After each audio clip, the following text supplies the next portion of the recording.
Woo, child. I am here. I am. I had a slight emergency, but I'm here.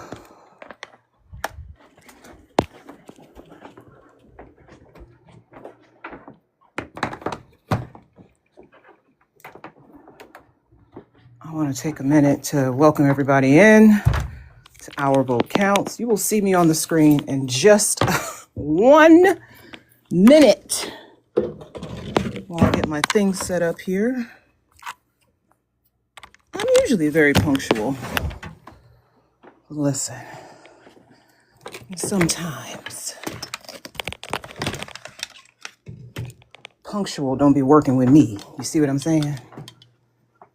While you're here, everybody, while you are in the room, please share out this live. We are doing a candidate roundtable today, featuring candidates from Florida, Arizona, Virginia, some of our faves, New York. So please share the live. Share the live. We're going to be asking some hard-hitting questions, no softballs. If you've been here, you know I don't do softballs. So share the live. Send your daily heart me to the account to help support Our Vote Counts and the work that we do. Very important work, spreading the word about voting, educating voters. The midterms coming up this year. Every seat in the House is open, plus 30 Senate seats, including a very important seat in my own home state, my current state of Ohio.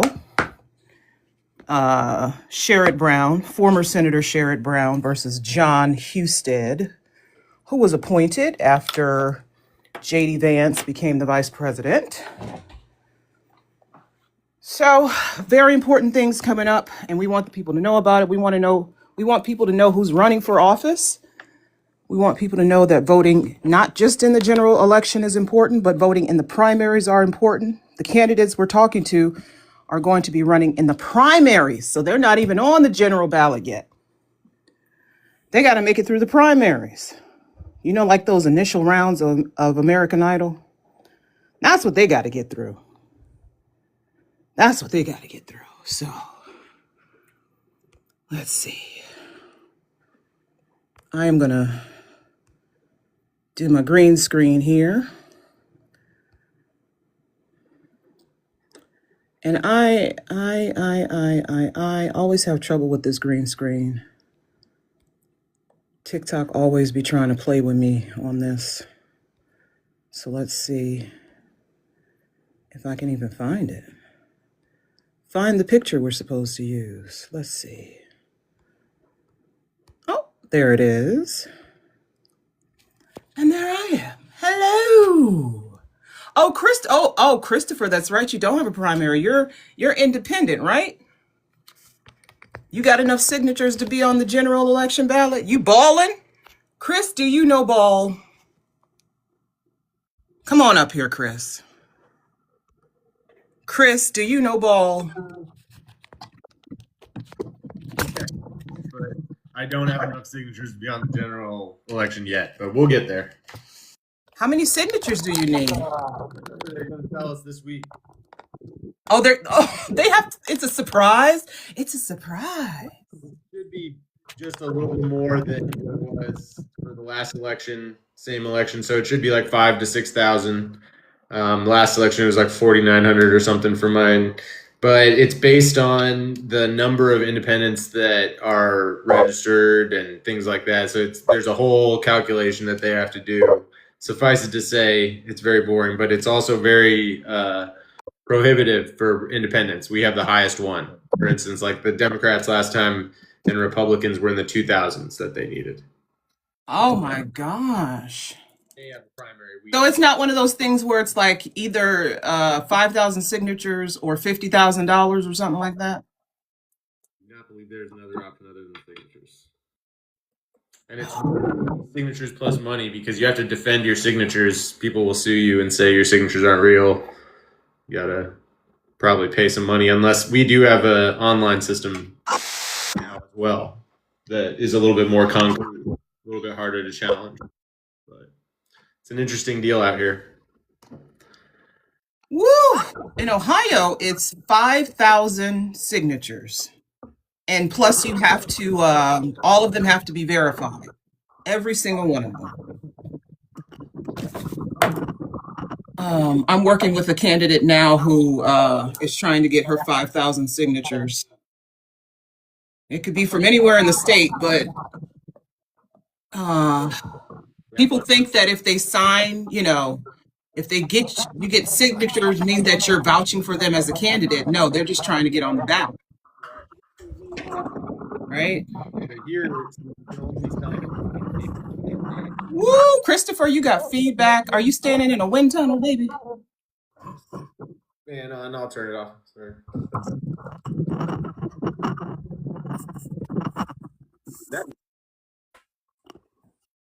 Okay. Hello. I think we have everyone. We got, we got Vance, we got Maura Keller, Bernard, we got Hollis, we got the whole crew. If you all would kindly turn on your cameras.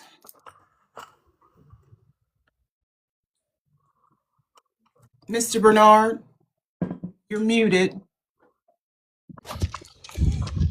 I'm sorry, I was waiting on the Google Meet link you sent me over there. I was waiting over there like 5 minutes. I was like, all right, I guess we're not doing this. You were, Mr. Bernard, you have been here before. I know better. My apologies. Listen, y'all, Mr. Bernard got like 10 kids, so we're going to be very patient with him. Very patient. I appreciate that. Bryson, wait, son.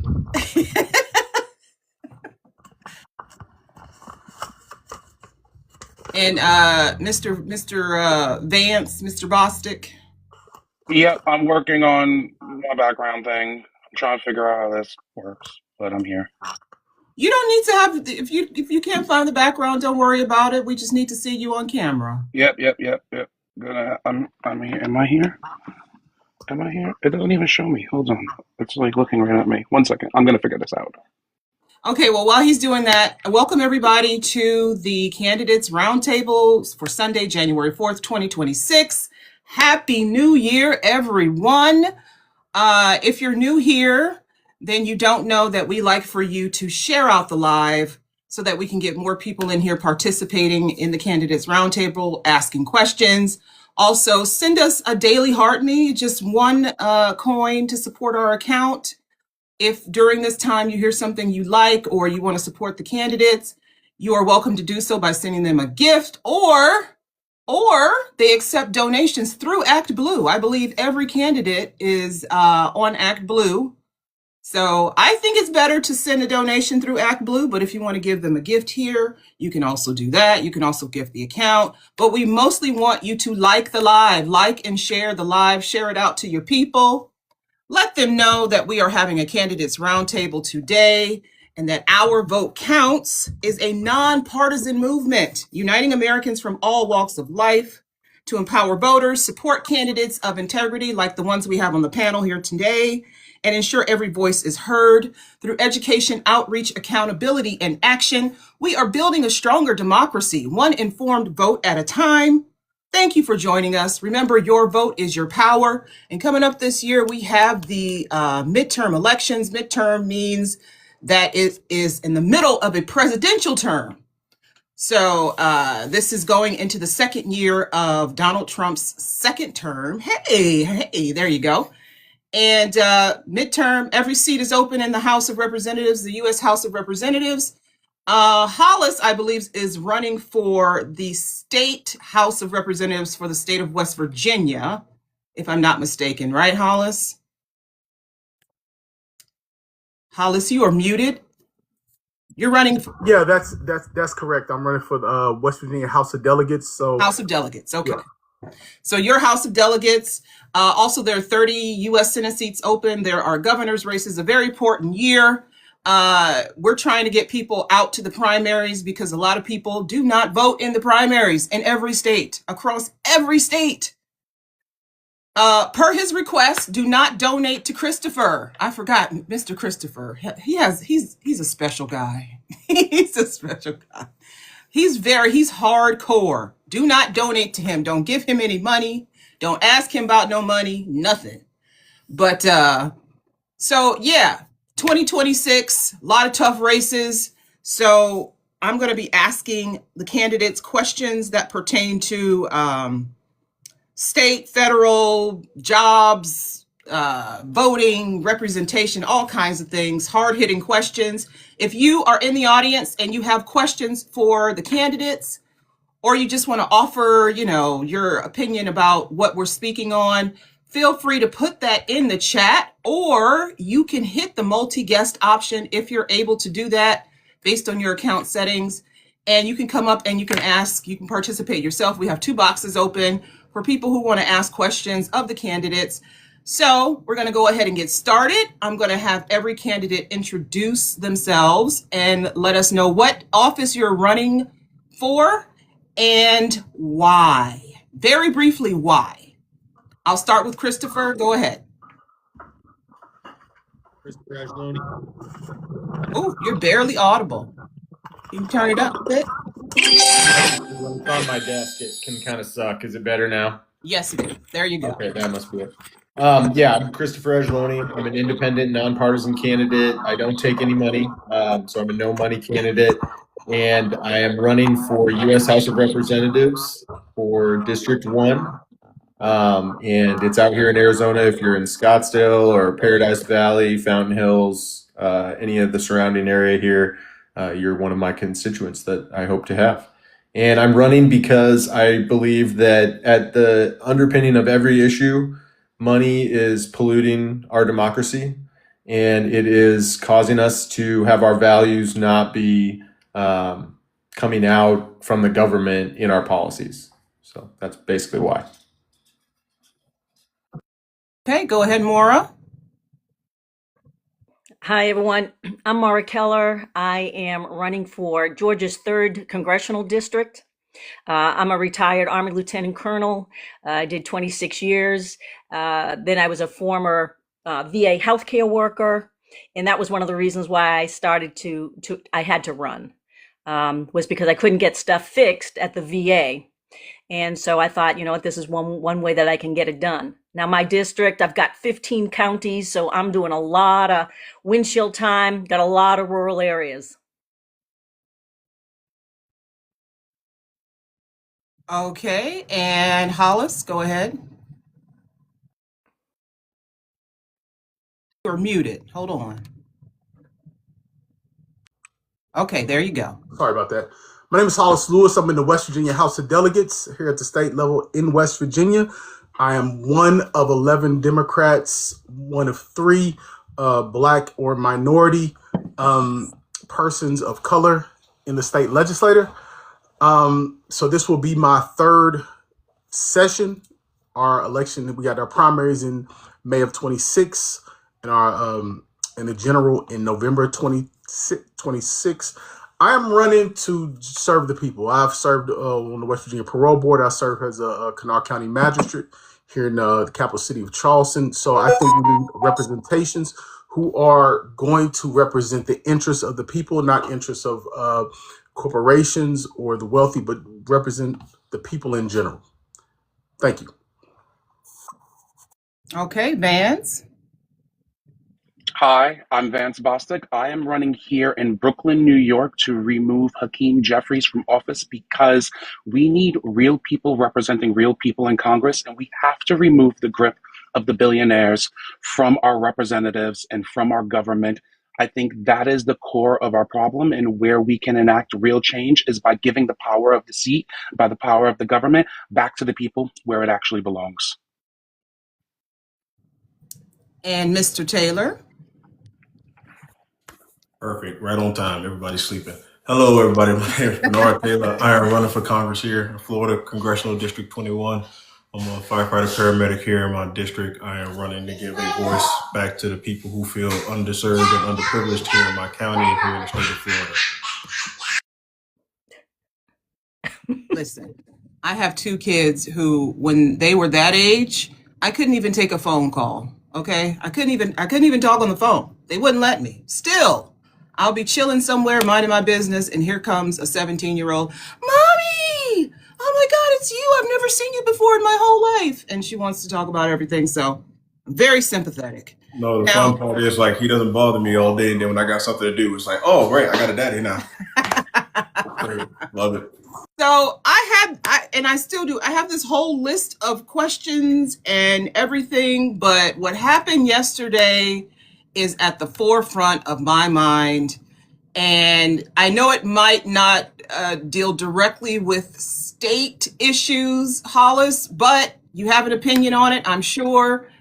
Can we get a round table, just give a short opinion about what you think about the US government's actions in Venezuela?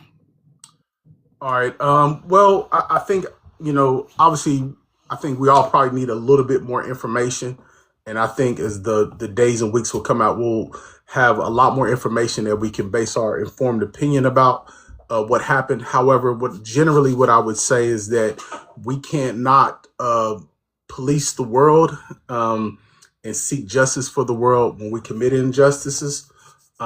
Just generally, but I will reserve my holistic and my full opinion when I get some more additional information.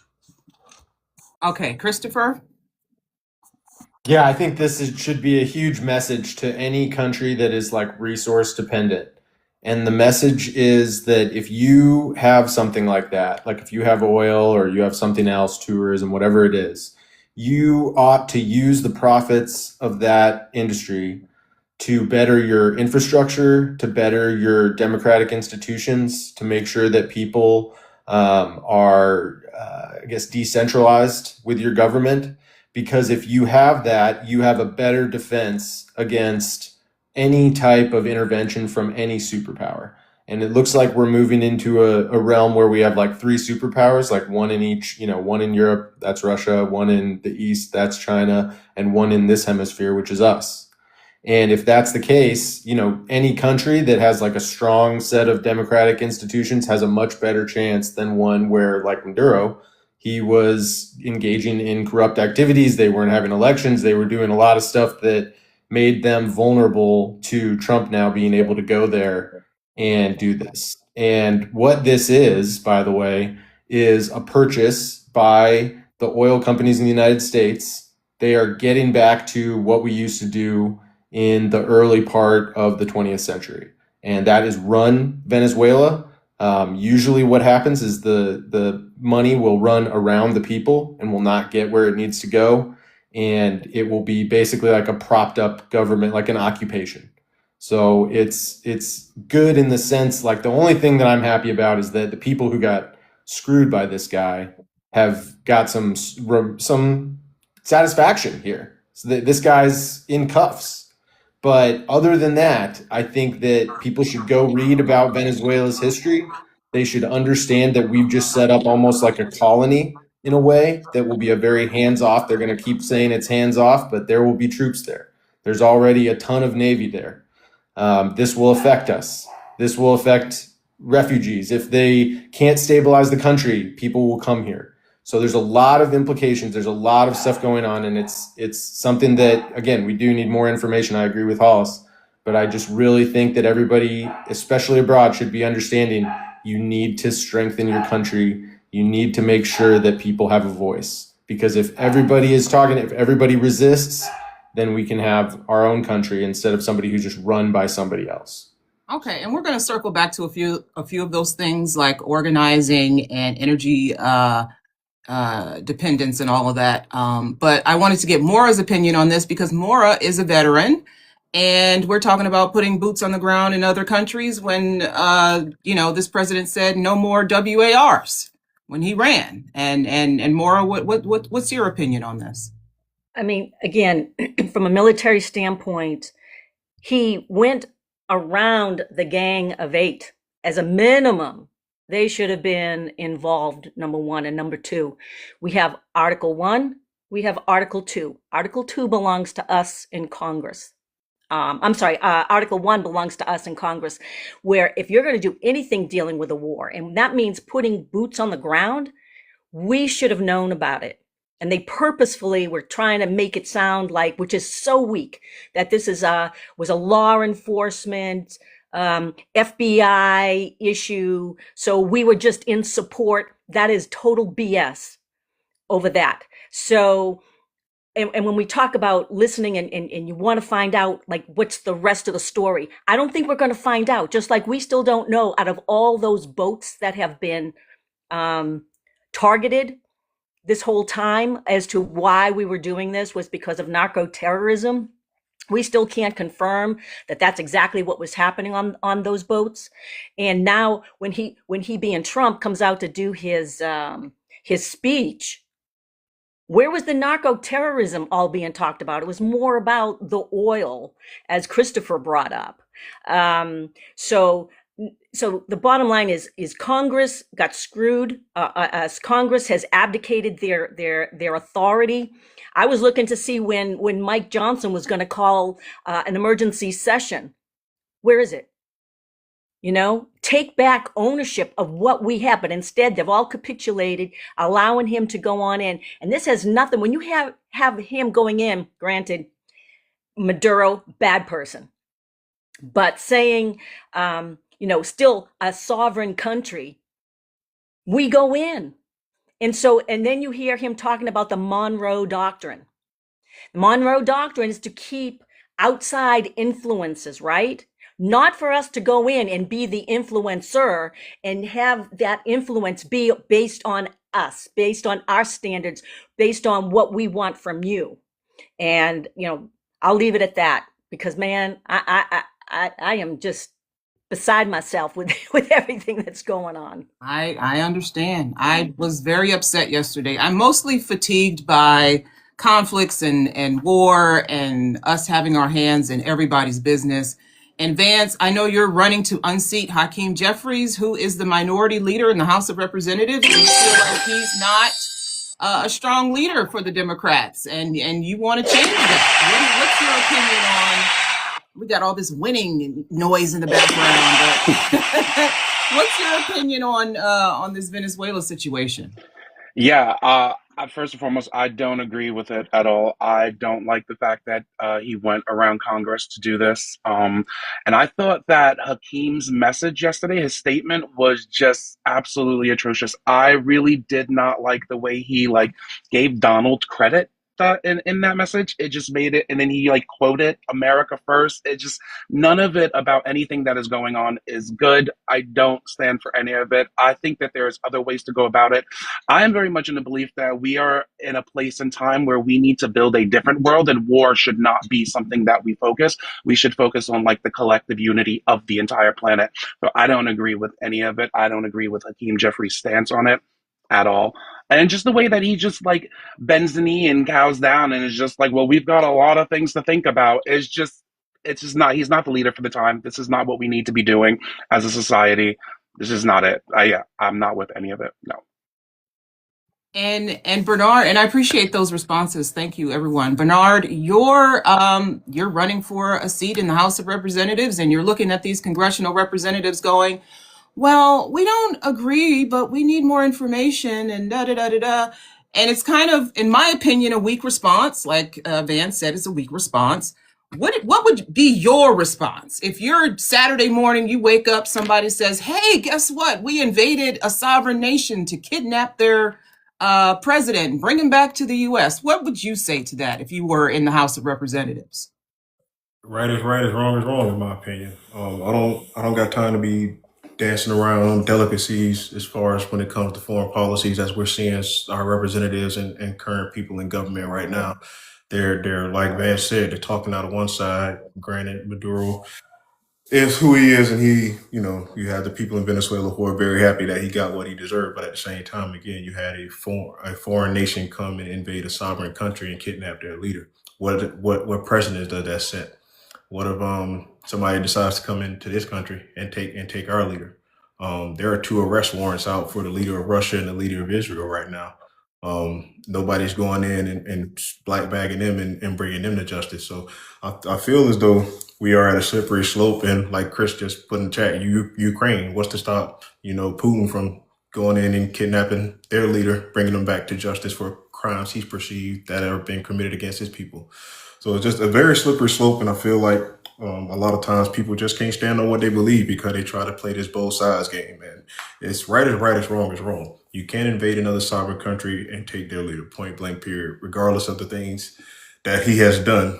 You're violating too many international laws, because if the shoe was on the other foot and somebody came in and considered taking our leader, who by all accounts has violated all sorts of human rights conditions and put us on the human rights watch list as a country.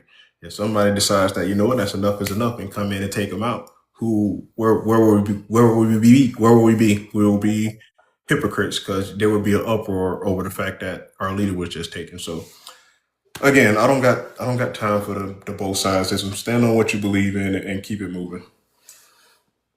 And it looks like we have a question or a comment from the chat. Let's see, who do we have here? Oh, did they go away? It looks like he went away. Oh, no, there he is. He keeps popping in and out. If you want to come back, come back. But one of the things I wanted to talk about first was, you guys mentioned playing both sides. Vance and Bernard, you mentioned playing both sides, right? When you get into political office, you have to choose a side. Even if you're independent, you got to vote with someone. You have to vote with someone. And I play neighborhood notary in my neighborhood, because it's hard to find a notary, right? And when people ask me what I do for a living, I'm an attorney. Where do you work? Oh, well, I work for the federal government. I always get the same look, like the cringe face. And I say, you know what? No matter who is in office, whoever the president is, I still represent the people. I represent the people. So when you all get into your offices, whose side will you be on? Are you going to be the party toting line? Well, my president is Democrat, so I'm going to do whatever he tells me to do. Or my president's Republican, I'm going to do whatever he tells me to do. Are you going to be party ideology, or are you going to be for the people? What say you? I'll start with Vance first. Yeah, my whole thing is definitely, I don't think that I'm for both sides at all. I, for one, will say that I don't value conservative ideology. I think that it holds us back from any kind of meaningful progression. I do not support it. My primary focus is humanity first. So if whatever we're agreeing on, or whatever the alignment is, it's not about putting the people first, about putting people over profit, people over power, then I'm not going to be in support of it whatsoever. I am not a both lines kind of person. I'm not even necessarily in support of the Democratic Party and fully. Like, again, if it's not about putting the people first, putting the greater good above the few, that's where my focus is at. In any scenario, that's the way I will approach everything. It has to be about the many. Okay, Bernard, what's your response? Yeah, I'm not getting into this to toe nobody's party line. Right is wrong is wrong.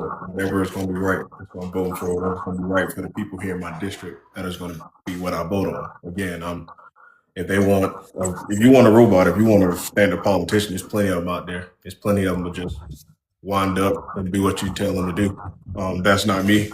That's never going to be me. And if I got to compromise what's right just because I got to stand on the party line, then you definitely don't want to vote for me, because I ain't never been and not ever going to be somebody that told the party line for anything. All right. Okay. Hollis, what say you? What are you thinking about the ideologies of the party? Or are you representing the people, or what are you doing? Well, number one, you represent the people that you're tasked to represent. In my case, I represent the people of the 57th District in Kanawha County, and the people of West Virginia for that matter. But I will say this, there's clearly a right and wrong out here, right? And we've seen, like, Democrats, we certainly are not perfect, but I think we're more aligned to the people. If you look historically, the economy's always up, and people are generally doing better when Democrats are in the lead. Like we say, we have a saying here, Democrats know how to govern, Republicans know how to politic. And I think there is a time and a place to stand on your own individuality, but there's also a time and place to stand with the party. We have to show strength at some point. We cannot be this fragmented and subjugated, because that's exactly why we're at where we're at, because everybody is sort of doing their own thing. So there is a time to come together for the betterment of the party, but more importantly, for the betterment generally of the people, and move forward. And I think Democrats, we've shown, heck, we asked Joe Biden to step aside, albeit that he was in the condition that he in, but he could have possibly beat Trump. So I think we've shown that we're willing to, do what's right for the people as a party. But I think this idea that we don't stand together and everybody's just going to do their own thing is flawed, because that's exactly where we're at. We can like or hate Republicans or whatever, but what you cannot say is that they don't stand together, good, right, wrong, or indifferent. And they're able to maintain themselves because they do that. So I think we could take a page out of that book, stand together. We can fight in the back room. We can go out and, say in the back halls and in a privacy. We can duke it out there. But as a public front, we have to come together, show unity, and ultimately we've done what's right for the people, and we continue to do that. Okay, thank you. Maura. Well, my tagline says, serve the people. And that's what this is all about. I look at people, when they take sides, and if it's not good for your district, I'm not doing it. And those that know me from my military service, there have been times that, I made decisions that could have been career enders, because I was always taught by my Vietnam vets when they took me under their wing, always remember where you came from. And always remember that the decisions you make or don't make are going to affect that soldier in the field. And that has been something that I have taken with me throughout my entire life. So that's how I look at my district. The decisions I make or don't make are going to affect the people in my district. So I've got to make sure that I have their best interest, because I'm tired of it seems that, Washington gets to dictate to us, versus we are to dictate to Washington what our expectations are, what our needs and our wants are. So that's the way I am, just like what a bunch of the others are saying. We got to do what's right for our people, because if we don't fight for them, who will? That is why they put us there. So that's what it's all about for me. Okay, and before we move on to Christopher, I want to remind you guys to please tap the screen and share the live with your followers. And it looks like we have a question from the audience. I'm going to let her up, but I'm also going to move on to Christopher to get him to get his response on this. Here we go. Oh, it's one of our favorites, the tired lady. Hello. Hello. Hi. We're going to get Christopher's response, and then we'll let you ask your question, okay? No problem. Okay, go ahead, Christopher. Yeah, I would just say, I'm running independent, so there is no party line. And I think that it is important, however much you don't like conservatives, or however much people don't like Democrats, you have to be able to work with people. But I will always be representative of my district, and I will always do what I think is, right at the end of the day. I certainly think that one of the big differences, and one of the things I want to shape in people's mindset of the race that I'm in, is that I am a different candidate. I will not have some hand on my shoulder of somebody that I need to please when I'm in office. And I think that's a really, really big distinction. And once people see that in practice, it will be very effective for them to understand, hey, this guy's telling the truth. And I think if you want an example of that, just look at Ro Khanna or Thomas Massie right now. I just watched a video of Thomas Massie, a Republican in the House of Representatives, doing his job, calling out this Venezuela action, saying Congress should be the ones that are in charge of that. That's a Republican. So I think you got to be able to be in the middle. And what Americans are is in the middle. 40% of my state declares themselves independent without any independent choice to select. And the same thing in my district is something like 35%. So there should be an option that's like me in every single place in the whole country, that you don't have to worry that they're going to be kowtowing to oil companies, because I think that's I just asked in the chat to Vance, does Hakeem get money from oil companies? Because I bet you he does. And I bet you that's why everybody's soft on their responses. I was pretty sad that the liberals all across the world were pretty soft on responses. The only person who really came out against it, I thought, Zoran seemed to really issue a statement and try to be forceful about it. But I haven't seen, Keir Starmer is another one where I saw like his response to me, oh, we didn't know about this. I mean, you have MI6. You didn't know with all these warships in the area that something might be going on. I mean, it just makes it seem like they're totally incompetent, and it gives carte blanche to MAGA, who just wants to do whatever they want to do, and they're building this international organization all over the world of these people that agree with them.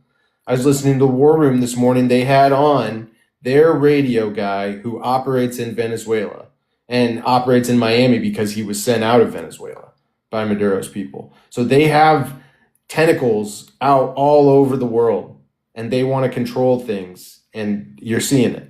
So we have to have real representative power that is there to fight that, just like Thomas Massie or Ro Khanna are doing. I think they're the best examples of what I would be like. And we're seeing a lot of voters online saying they're fed up with the current Congress. They're fed up with their state government. They're fed up all over the country. Tired Lady is one of those constituents. Hello. What's your question for the candidate? Well, first of all, if you look at my bio, I say that I am a professional constituent. That's what I am.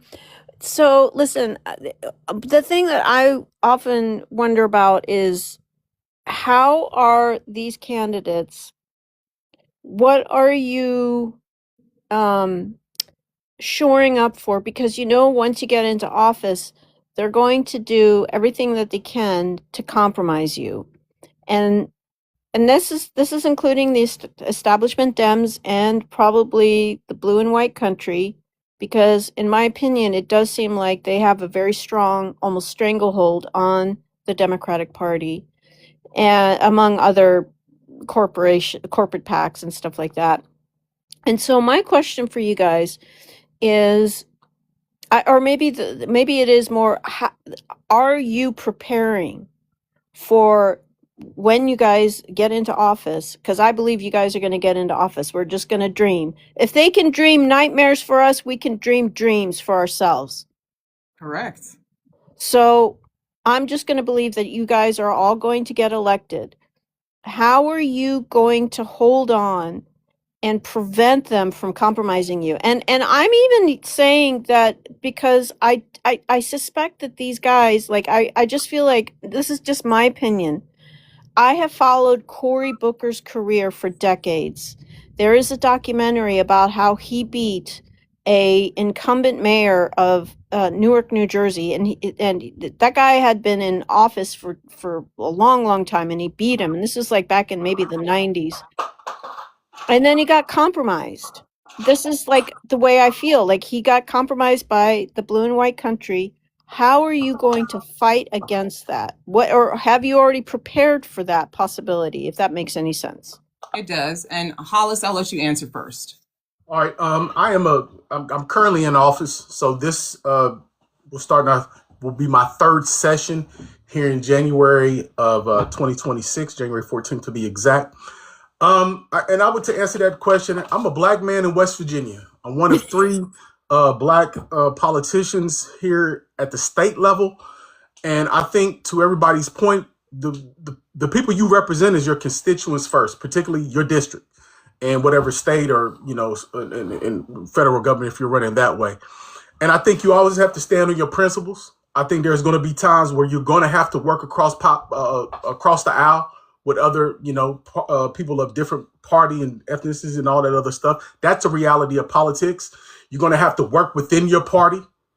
That's a reality of politics. But there's going to be certain issues and certain things that you're going to have to stand on. And again, from where I'm at, I defeated in my last election a political person who went back to Ronald Reagan and Senator Capito and Justice and all of them. He was that tied in, and I was able to defeat him because the people saw in me that I was going to truly represent them. So I think long as you keep your focus on representing the people, but understanding you're in politics, you are going to have to work with people of everybody. So those are the things I keep in mind when I'm matriculating through this. And I want to hear from Bernard next on this, because I know Bernard's got a strong answer. People who get compromised are people who let their ambitions get the best of them. People who seek power. People who are afraid of losing elections. Again, I'm none of those. I don't need. I don't need a hand on my shoulder. I don't need to compromise who I am in order to please the corporations, the blue and white countries, none of that stuff. I'm getting here to run and represent the people. The problem is, as I've come into this process and learned how this machine works behind the scenes, a lot of this stuff that it gets done is not for the people. One of the things that I was speaking about this week was how I was speaking to a former candidate who ran here in my district, and she flat out just told me like, if the DNC and the Democratic conventions and the people up in Washington, one of the things that they want to know is, are you willing to sit on the phone 6, 7, 8 hours a day and beg people for money? It's not even about, are you willing to be in the office creating legislation, having those conversations across the aisle. It is literally, what's your call time like? How many hours a day are you on the phone begging people for their money? That's what they want to know. Yes. And that's the state of our politics right now. They don't care about what I want to do for the community. They don't care about the legislation that I'm trying to come in and there fight for. That's all they want. And it comes to the point where, are you going to capitulate? Are you going to be like, all right, well, if that's what I got to do to get in, then that's what I'm going to do. And unfortunately, you have a lot of politicians who just want to get in that bad that they compromise themselves. Like you said, you followed Senator Booker's career, and I followed it as well, and I'm a fan. But at the same time, again, you can tell the shift. You can Yes. tell when the shift happened. You can tell when it was like, all right, I'm trying to be president. I need a certain amount of dollars to be president. I'm not going to get them unless I start shaking the right hands, unless I start getting into the right meetings.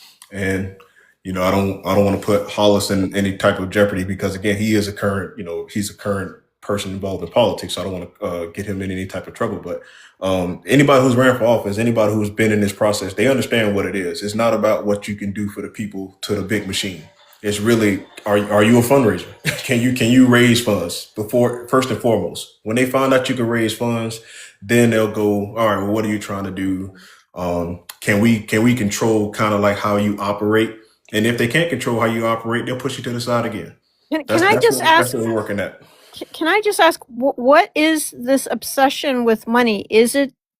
I'm sorry, I apologize for interrupting, but is it because they're trying to outdo the GOP? Is that why? Like, what is the obsession with money? Can I answer that? You need money to make. Okay, so I'm speaking from my campaign, just here in Florida, running as a congressional candidate. You need money to run ads. Ads in my district are $500,000 for 600 ads. You need money for mailers. If I want mailers in my district just for 5 square miles, you're talking about $13,000 just to send mailers. If I want just to put my name on the ballot, costs $11,000 just to put my name on the ballot for you guys to be able to vote for me. Everything in politics is money, and the higher you go, the more money you need. Which is why, again, when you have that ambition to seek a higher office and you realize the amount of money it's going to take, think about it. I'm just talking about regional. You have to have. If you were talking about running for a national office, you're talking about running for president, you got to be able to have reach across the entire nation. So imagine how much money that costs to run ads across 50 states, to be able to travel, to be able to have your team travel, to be able to have a payroll to pay those people, because that comes from campaign funds that you guys send them. The more money you send them, the bigger their teams grow. All of this stuff is a machine. It involves money. So as long as that is the case, and as long as it takes money to make your ambition, as long as it takes money for you to seek higher office, it's going to be extremely hard to get the money out of politics, which is why it takes an awakening of everyone in this country to find those candidates who do have integrity, who are trying to do the right thing. And when those candidates do come, when they make themselves known, the machine does everything in its power to stomp those people out. Again, talking to the person that formerly ran here in this district, her buzz was starting to get so great that her candidate's team offered her $2 million to drop out of the race. Oh my. What? That's the type of machine you're fighting up against. So it takes people with integrity, and it is what it is. Unless we have an awakening here in this country and we decide to put in nothing but grassroots candidates and people who have integrity in these places, you're just going to continue to be fighting this machine. And I'll land my plane with that. Well, and when you think about it, and then I'll let Hollis respond. Who writes the legislation?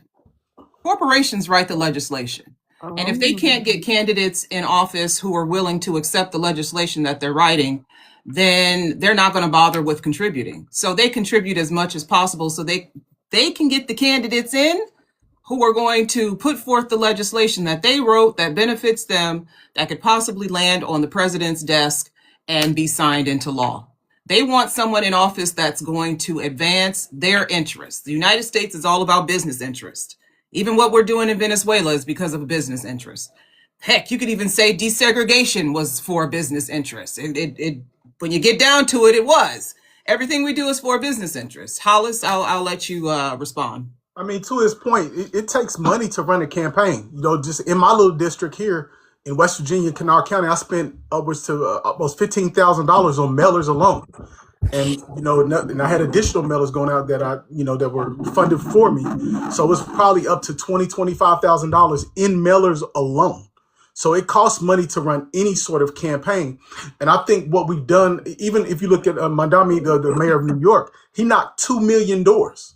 2 million doors. So this idea that you can just run a campaign on social media, that's just not effective. You have to get out there and touch the people. And even if you're effective on social media, you still have to have a variety of touch points. So you have to have that face-to-face, you have to have mailers, you have to have all these sort of things. So I think what we've done a poor job, particularly on the left, on the Democrat side, is we've not expressed to the people that, hey, your $5 a month, that goes a long way. If we have millions of people doing that, your $10 a month, that goes a long way. Your ability, even if you can't contribute monetarily, your ability to sit at your home and make phone calls for a candidate that you feel strongly for, that goes a long way. Writing postcards, that goes a long way. So to the brother's point, and I'm sorry, is it Bernard? To his point, when you talk about that awakening, we have to, and every time I'm on a platform, I let people know that you're volunteering,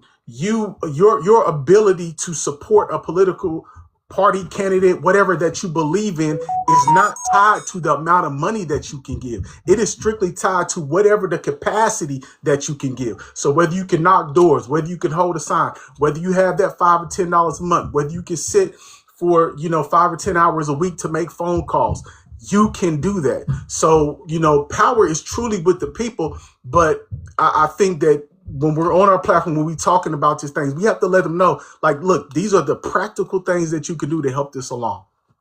Let me just I actually want to hear from Christopher about this, because he is the no money, don't give me no money, don't talk to me about money candidate.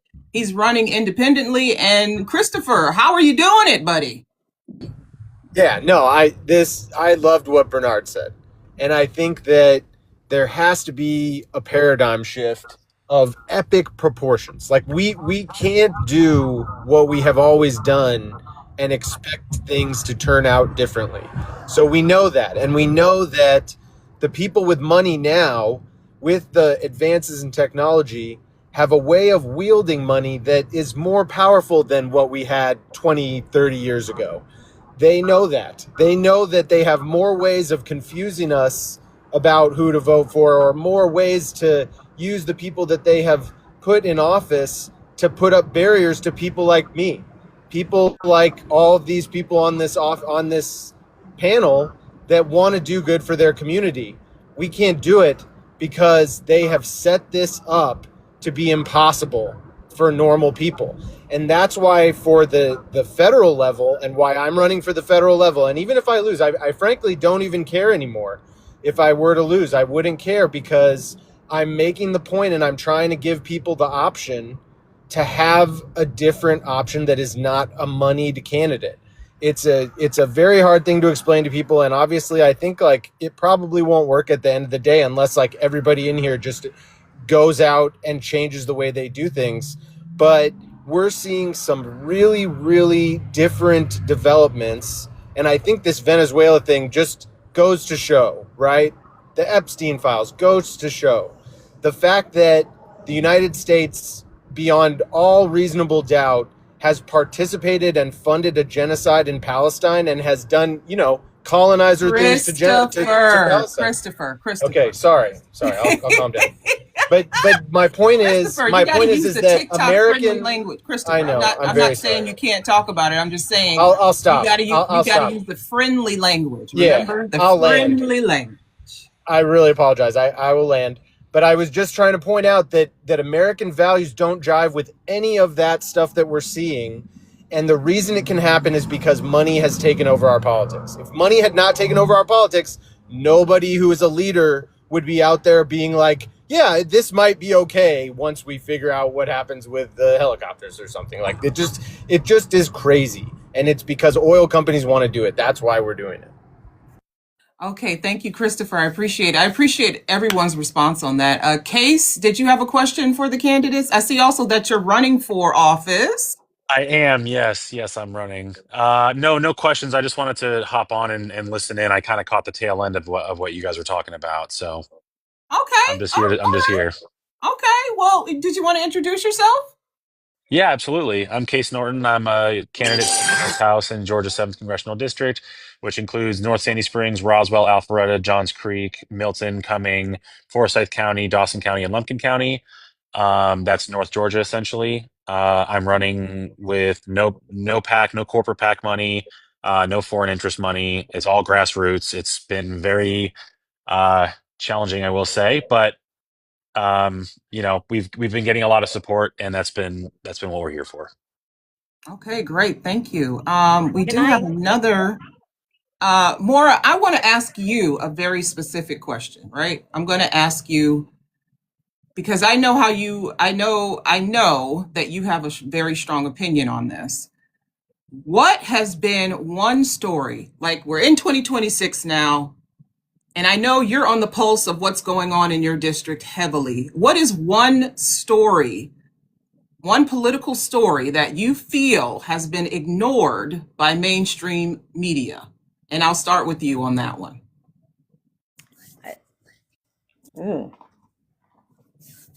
I wouldn't say that this has been ignored by mainstream media, but like right now, a big thing that's going on in my district are the data centers. Okay. And so my guy is totally quiet on that. But that is something that is rearing its head because I've got such rural area. They're coming in, they're buying up the land. It appears that some of, I don't know, I don't want to make this sound too strong because I don't want to, I'm not. No, go for it. I'm not saying that this is happening, but this is the appearance. That's maybe some commissioners or some city councils could be associated, or I don't want to say in their back pockets, but with these data centers coming in. So they don't have necessarily the right, the best interest of the people that they're supposed to take care of. And so anyways, that's my big thing.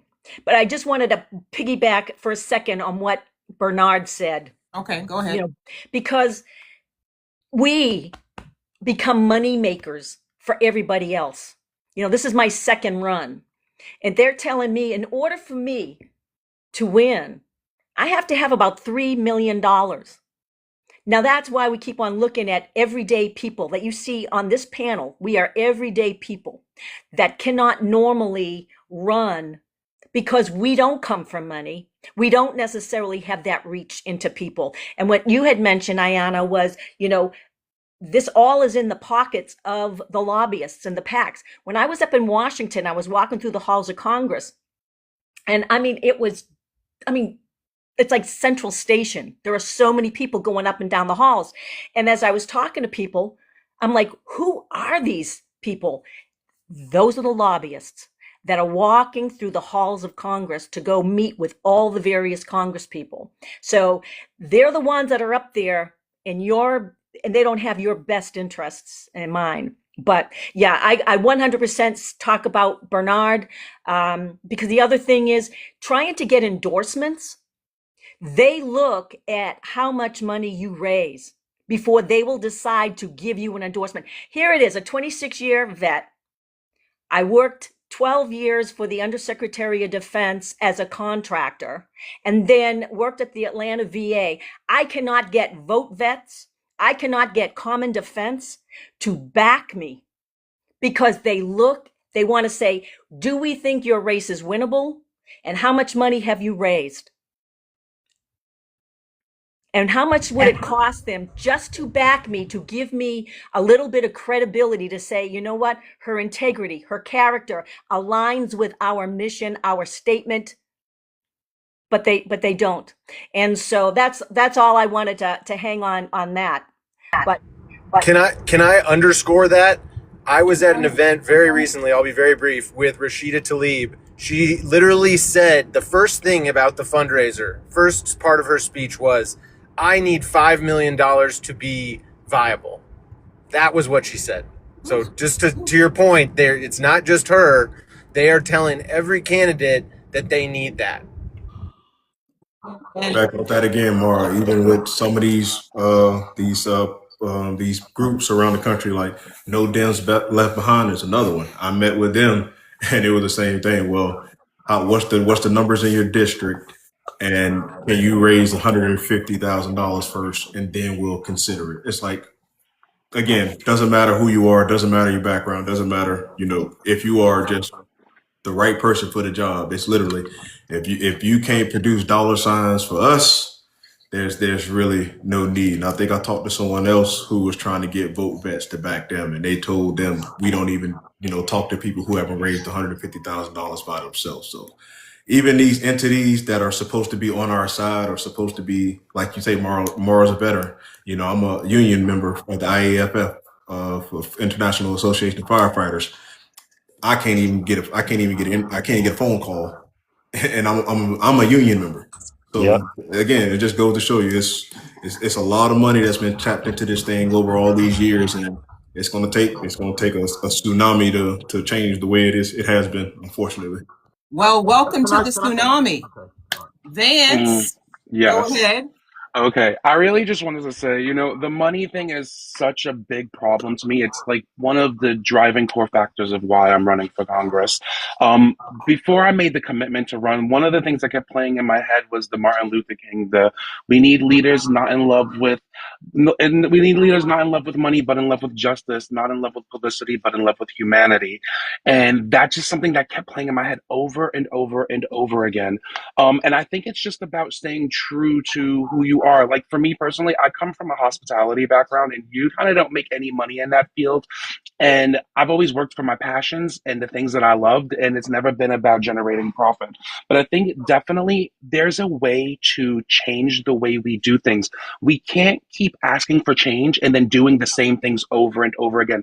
It's just not how it works. I don't believe that we have to raise millions of dollars. I do believe that a ground game is important. I don't think that it needs to be prioritized, but I think that it's a necessity, unfortunately, to the level that it is. When I was doing like endorsements processes with different organizations, I was reading some of the other candidates like questions, and some of them were talking about raising 10 million, 20 million. It just drove me crazy because like I had wrote 300,000, just like, and it just the comparison and the thinking about that. There is a world that we can do things differently, and it does not have to be with the way that the system is set up now. That's just how I feel for sure. All right, I'm going to introduce Gator, who is a lot of you know who Gator is, and she's pretty good at getting the candidates on her live streams, on her TikTok lives, to talk about their platforms. Hey, Gator, how you doing? Hi, let me know if it's loud. I don't want to be loud or disruptive. Nope, it's loud. You're perfect right there, where you are, right Okay, there. Don't perfect, move a muscle, right there. Go ahead Not with your moving. question. Hi, hello everybody that I don't know. I know Vance, I know Case, Bernard, Mara. Hello everybody. Hi, Ayana. No, I just wanted to say I was so excited to see you guys in a space like this, because this is what we need. I know the other day when I was hosting, Bernard came up, Case was up there, Vance was up there, and one of the things that we don't hear, we talk about how we've been up here doing political debates for 2 years now on TikTok. And of course, we're debating MAGA all day long, giving them information, da da da da. But the one thing they never, ever, ever have complained about is the money in politics. Now, of course, they do in certain ways. Why is it so much? Da, da, da, da. But what I thought was incredible is Bernard had came up the other day, and well, one of the first times Bernard came up, he was like, "It's what was it, Bernard? $12,000 for mailers in your zip code," and that is what I thought was incredible because what the right doesn't do, because they don't tell us anywhere our money goes, right? So we know that there's money in politics, and we know that it costs a shit ton of money to run for anything you want. 100%, everybody knows that. But to put the dollar figures to the action, to the item, I understand we're never going to get an itemized, but do you know how impactful that was to me? And immediately I wanted to donate to Bernard. He just put a dollar figure to an action. You're telling me for postcards that, let's be honest, the majority of people are going to immediately throw in the trash. Let's be honest. First of all, if you call me, I'm not answering. I don't answer numbers I don't know. That's never going to happen. If you knock on my door right now in 2026 or 2025, I am not answering the door for you. That's not going to happen, right? I have no soliciting signs up everywhere. So what is impactful? Like, what makes a difference? Now, if my candidate or someone I'm looking at comes out and tells me I'm required to do this for a population, I understand that I have an elder population, that they do read their mailers, that they do answer their doors, and they do pick up their phones. So even if my generation and below thinks that's a waste of money, it's not, because you are reaching a demographic that depends on that, because they've always received their information like that. What it does for me, though, when you put that dollar figure to that action and go, well, I don't look at mailers, but maybe I would hold on to them and not throw them away so fast if I knew that it just cost you so much money to mail them out to everyone. Those, you want $5, you want $10. How many emails have we gotten from Kamala and from the DNC, from anyone asking $5? I just need $10 more. If you can do $25 more. But there's never anything behind it other than, if we want to fight for democracy, that is horse shit. It's horse shit. You want to fight for my democracy? What are you doing right now? Nothing. Nothing is happening. Laws are being broken. Everything is happening every single day. We're seeing no action whatsoever. And it's give me $5 more, give me $10 more, give me $25 more. For what? For what? We want to know what we're giving you and for what. Give us what they won't. Give us what the right won't. They won't give us information. They won't give us breakdowns. They won't give us explanations. They just want. And then we see destruction. And from our party, we see no actions. So what would entice me to give any candidate a single dollar of my money right now, even if I'm voting blue down the ballot right now, 100%. You're blue for me right now, and I've never voted like that. I am always like, I want to know, da da da da da. Right now, you couldn't get me to vote purple or red or nothing. I got to wipe people out, right? But where is my money going? Tell me what it's going for, because the people we've encountered for the last 2 years, that's their questions. Their questions are not about money and politics. They know it takes a fuck ton. They want to know where. So if you can tell them what they won't tell us, donations will come in, because we want to fund. We want you to win. Heard. We want you to win. I take your advice and I run with it, girl. Yeah, listen to Gator. Listen to Gator. She's absolutely right. She's 100% right. I mean, I'm the type of person, I get those postcards. I read. I'm a reader. I'll read it. I'll look at your picture. I'll read it. If I know I'm not going to vote for you, I'll still read it. But I want to see what people are saying about what their platform is. I want to see who, the local Democratic Party is endorsing, the city Democratic Party is endorsing. I want to see if these people are the same people I'm thinking I'm going to vote for. So I'm a reader. I don't answer my phone. I'm like Gator, you call me, please, voicemail, send it straight to voicemail. If I get a text message, it's block, delete, junk, all of that.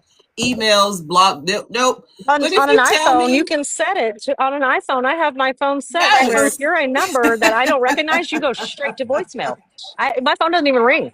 If you Yeah. say, "Hey, Ayana, I need $100, $100 more so I can get this billboard up," I'm like, "Oh, okay. Well, here you go, $100." And I'm so All sorry. right. I have to All get right. going. I hate to come off here because this is that's like what I want to talk about is what she's saying. But I really, Come I see me apologize. tomorrow I'm at a come Lions. come see me tomorrow at 11 a.m. Central Standard Time. I'll be live. I'll pull you right up. Yeah, I will try. That is when I thank you, There you start go. work, but Christopher. I will try. Christopher, you're All one of right. our Please regulars. connect with me. We I know, but I you're just one of want our to leave you regulars. We guys. appreciate you. I just want to leave you guys with this that this sentiment that she's expressing is all over the country. We don't have to do it this way. Like we can do it a different way. And it really does involve like public campaign financing and rules on when you can run, like when you can be doing activities that are political. And it can also be rules that are how much you can market, like how many things I can send you. There should be all of that. And another thing that should happen is that marketing in general, like in email form, it should almost be illegal to send spam email, because what you're seeing now from the right is you're seeing all these emails that are coming in that are giving you like these shouting headlines, and it's just spam, and that should be illegal too. So I just wanted to leave you with, I think we can do this all differently. I really appreciate that all of you guys have that heart, and we're gonna connect. Please let me know if you would like to connect with me on no money candidacy or any type of getting towards a public campaign finance system. I love you all, and I have to go. I'm so sorry. The Lions are playing. I'm a fan, and I said I would go. Thank you, Christopher. All We right. appreciate you. Hey, real quick before we move this conversation, since Gator won this itemized list, here you go. Qualifying to get on the ballot, $11,000. Mailers per 5 square miles, 12,137. Mind you, my district, All 60 of you in here, 62 of you in here, listen to these things. This is important. my district covers how many? My district covers, I want to say, over 3,000 square miles. So every 5 square miles, that's $12,000. So let you go from that. Signs. If you want yard signs, for every 1,000 yard signs, that is $1,135. To send out emails every month to 150,000 people costs me $1,300 a month to send out emails, up to 2.25 million emails I can send. To send text messages every month, it costs me $873, and that's again up to 150,000 people. If I go over that, it's additional money. So you ask why people who attain higher office, it costs more for them because they got to reach more people. What else? Oh, if I want people to door knock for me, if I don't have enough volunteers, I have to pay door knockers. They want between $75 and $100 an hour to knock doors for people these days. To make phone calls, again, if I don't have volunteers, it's the same thing. People want to be compensated for their time. So that's just a general outline of just some of the things that campaigns cost and why it is extremely expensive and why And they keep that's working no, class people out here. and That's no Bernard, that's no website. shirts. That's no Yes, website. yeah.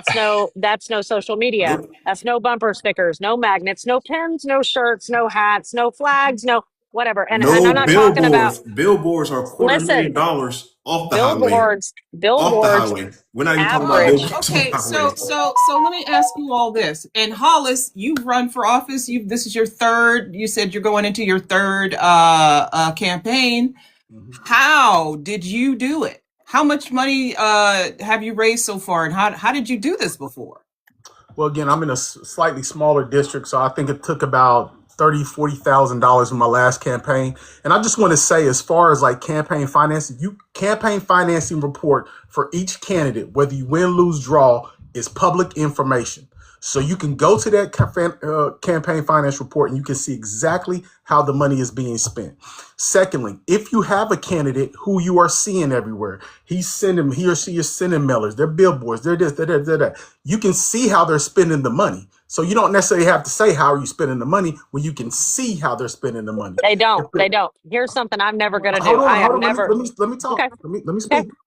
Okay. You can see that they're doing work. Let me say that. You can see that you can see how our candidates doing work. And also, I think too many times we take a nationalist view of this. You probably know the person in your backyard running for school board.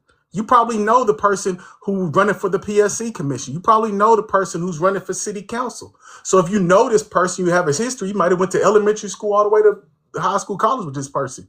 You can, I mean, if you have a good rapport, you believe in what that person doing, you can support that person based on that. So just because strictly you're in politics doesn't mean that negates support if you already have a history with that person. So again, and this idea, unfortunately, that you can, I think we just set ourselves up for failure if we're not playing the game how it's supposed to go. Again, I'm not telling you to compromise yourself or anything like that, but as Bernard just laid out, it takes money just to do this. It takes money just as an entry point to do this. So if you're serious about this game, if you're serious about getting yourself in a position where you want to influence change, you have to get in the position. And that takes money, whether that's coming from like a PAC or whether that's just coming from your family and friends or whether that's coming from in small donations. But there's ways to do it where you can fund your campaign in a method that's comfortable to you. But the campaign has to be funded in order to give yourself a chance to win. And Hollis, I agree with you. If you're out in your community, like Bernard is a first responder. People know Bernard. He's out in his community. People see his face. He's the first one to show up when they hit that 911. They know Bernard. But someone like Vance, who, you know, he's going against Hakeem Jeffries in this huge district, they may not really know Vance. And so you do have to get out there into your community. You can't just knock doors. You have to be at city council meetings. Yes. You have to maybe go to the state house and get your face seen by the delegates, maybe by the governor, maybe, you know, by the county commissioners. Maybe you have to be on TV every once in a while. And knocking doors is probably one of the most effective things you can do. Mondami knocked 2 million doors in New York City. If you come, but he was also on social media a lot. And I'll say again with that, because Mondami started at 1% of the vote. He started as a true grassroots candidate. Yeah. As he started to gain attention, and like you say, Hollis, you can look up the FEC numbers. Money started pouring into his account, and money started pouring into his candidacy and his campaign, and he was able to. If you look at the beginning of his campaign with social media, as opposed to the end, you can tell when the money started to flow in because the video quality got better. You can tell. I'm just being dead serious, man. You can definitely tell when money started to pour into his account. The video quality got better, and again, I'm inclined to get 2 million doors knocked when I can compensate people. It is very hard to get people to volunteer to knock doors, guys. At the beginning, people are very excited. It's like, yes, let's go do this. But when you got to do it every day or every weekend for 4, 5, 6 months, you can see that enthusiasm starts to wane in terms of your volunteer base. So I know people like to put Mamdani as a grassroots candidate. He started as a grassroots candidate, but he did build it, and that attention did build to him raising almost $10 million, raised so much money he had to tell people to stop giving him money. So I like the example that you're giving, but we gotta tell the whole story when it comes to Mamdani. Yeah, He started at the grassroots level, but as people started to hear his message, as he started to do the work, the money came in to help him be able to do more work. And I guess that's my point, though. Yeah, that is my point. You can start here, but eventually you're going to have to raise funds if you're serious about winning. Absolutely. You not raising funds, no matter where you're starting at, and again, how you do it is on you, and you can do it in your own unique way. But you not raising funds, to me, and again, I'm not trying to hurt nobody's feelings, but you're not serious if you're not trying to raise funds in order to put yourself in position to win. You just it almost every race. No, I'm not naive enough to think that I'm not naive enough to think that I can talk to 850,000 people with no money. 100%. Like I'm not ever gonna be that naive. It's almost 1 million people here in this district, and like I say, to think that I'm going to be able to talk to every one of them without putting some dollars in my pocket to maybe have rallies, to maybe have mass events to where I can talk to a bunch of people at once. That's just ridiculous, especially going up against a 10-year incumbent. 100%. Like it is extremely naive, and I will never tell anybody to be that naive to think that you're just gonna go up to people who have $2 to $3 million to play with and have name recognition in the community. But again, it's how you go about getting it. and how you and the resources and the people that you're taking it from. Now, if you got to compromise your integrity to take money from a place that you really don't want to take it from, then you just got to let the chips fall where they lie. But understand again, you have to reach a lot of people, and I know it's different. When you talk about the House of Delegates, when you're talking about school board, local elections, those are won with 3,000-4,000 people voting. Let's just be completely honest. When you talk about local elections, the participation in local elections around the country is very minimal. So you don't have to raise and spend that much money. As opposed to reaching a certain And amount yet of people. people do. And yet people I do. think it depends on where you People at. do. Still do. I mean, it might take you, even here where I'm at, it might take you $25,000 to $50,000 to still have that reach for that Absolutely. $4,000, $6,000 vote. So it depends on where you at, I think. No, Well, absolutely. and what you said, Hollis. Oh, I'm sorry, I didn't want to interrupt. I was going to ask, which one of you candidates has had a business or a local, bigwig come to you and say, "Hey, I will give you $2 million if you say the following." I love chocolate Not me. donuts from the donut spot. Da, da, da, da, da. Anybody? You will find that when you're dealing with an incumbent, a lot of people do not want to piss off the incumbent. You will find that across There these you go. places. Even like I say, when I talked about my union, so my own local union, 2 weeks after I announced I was running, they gave me a call and say, "We will not endorse you. We like your opponent. He does a lot for us." And I asked, "Well, what has he done?" And they say, "Well, I can't give you no specifics right now."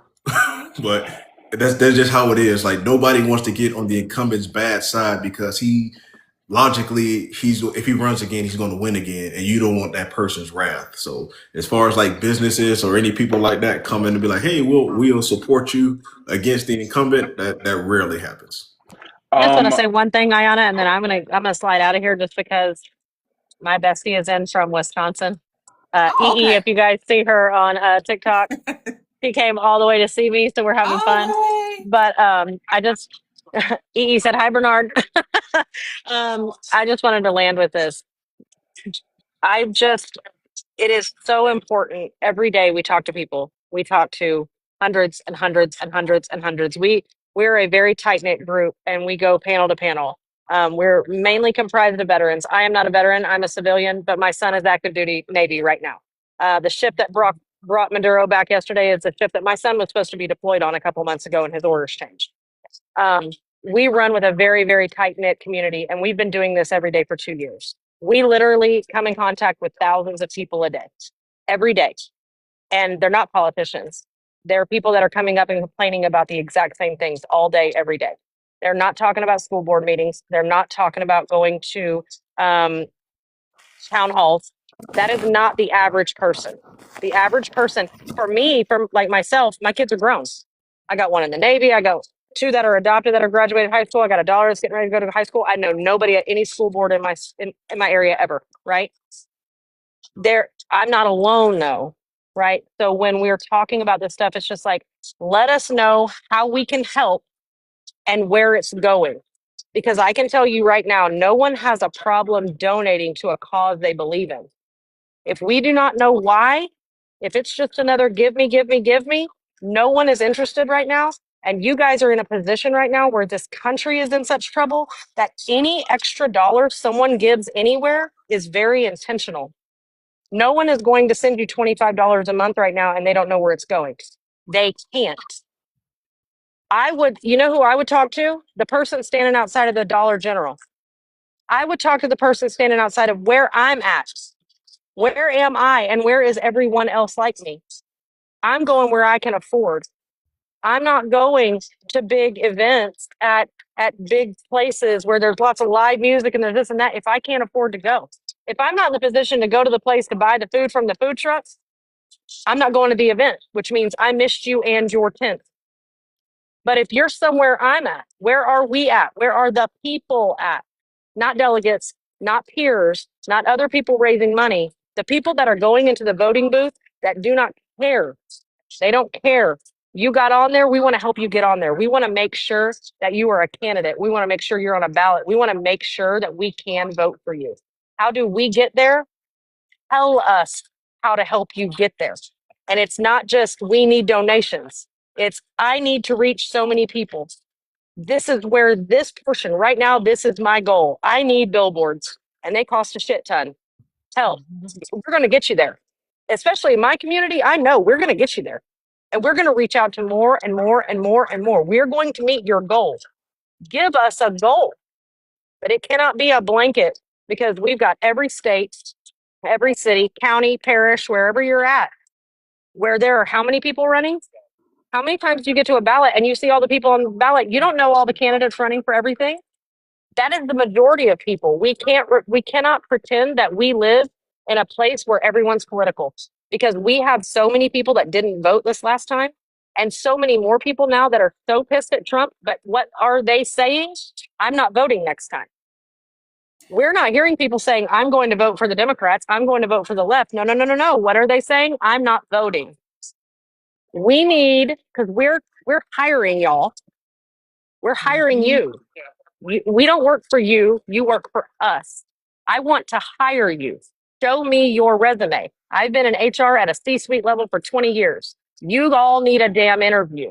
I need to see your qualifications, because like I say on my live all the time, and Bernard hears it, and Tace hears it, and Vance hears it, if our own government will not raise its standards via law, via the Constitution, via amendment, via whatever, if our own government will not raise our standards for the people that we are hiring, it is our job, we the people's job, to raise our standards for who we hire. So tell us how you're going to work for us, and tell us how we can help you to help you get hired, because that's what we want. And But that we're goes not. and that We're goes not. back to Hollis's point that you have to get out into the community. Yep. That's why you will see candidates at the county fair and the state fair and the local barbecue fair and the rib cook-off and all of those things, because that you will find people. You have to go where the people are. You're absolutely right. People coming out of the grocery store. If somebody stops me and says, hey, I want to talk to you about this initiative, or I need you to sign this petition, it's like I'm being held hostage, but I'm going to listen. I'm going to listen. And I do. And so you're right. But I haven't seen that. I don't see that where I'm at. I see people sending out the mailers and the TV ads and et cetera, et cetera. I want to see people in my community asking people the questions or telling them, hey, Yeah. I'm running for office. If I This walk is out my of Walmart, platform. if you walked out of Walmart and you handed me a postcard and the one side of the postcard said, was it cheaper? Just that. Oh. If one side said, was it cheaper? I'd be like, and I'd flip that damn card over. And it'd be like 2023, 2024, price, eggs, bam, this, bam, this, bam. Your name, your contact info at the bottom. If you handed me something that on one side said, that was that shopping trip cheaper? I'd be like, and I would look at that. You know what I wouldn't do? Throw it away. Because in the mail, I'm also, now I'm not saying you can't do the mailers, you have to. We understand that.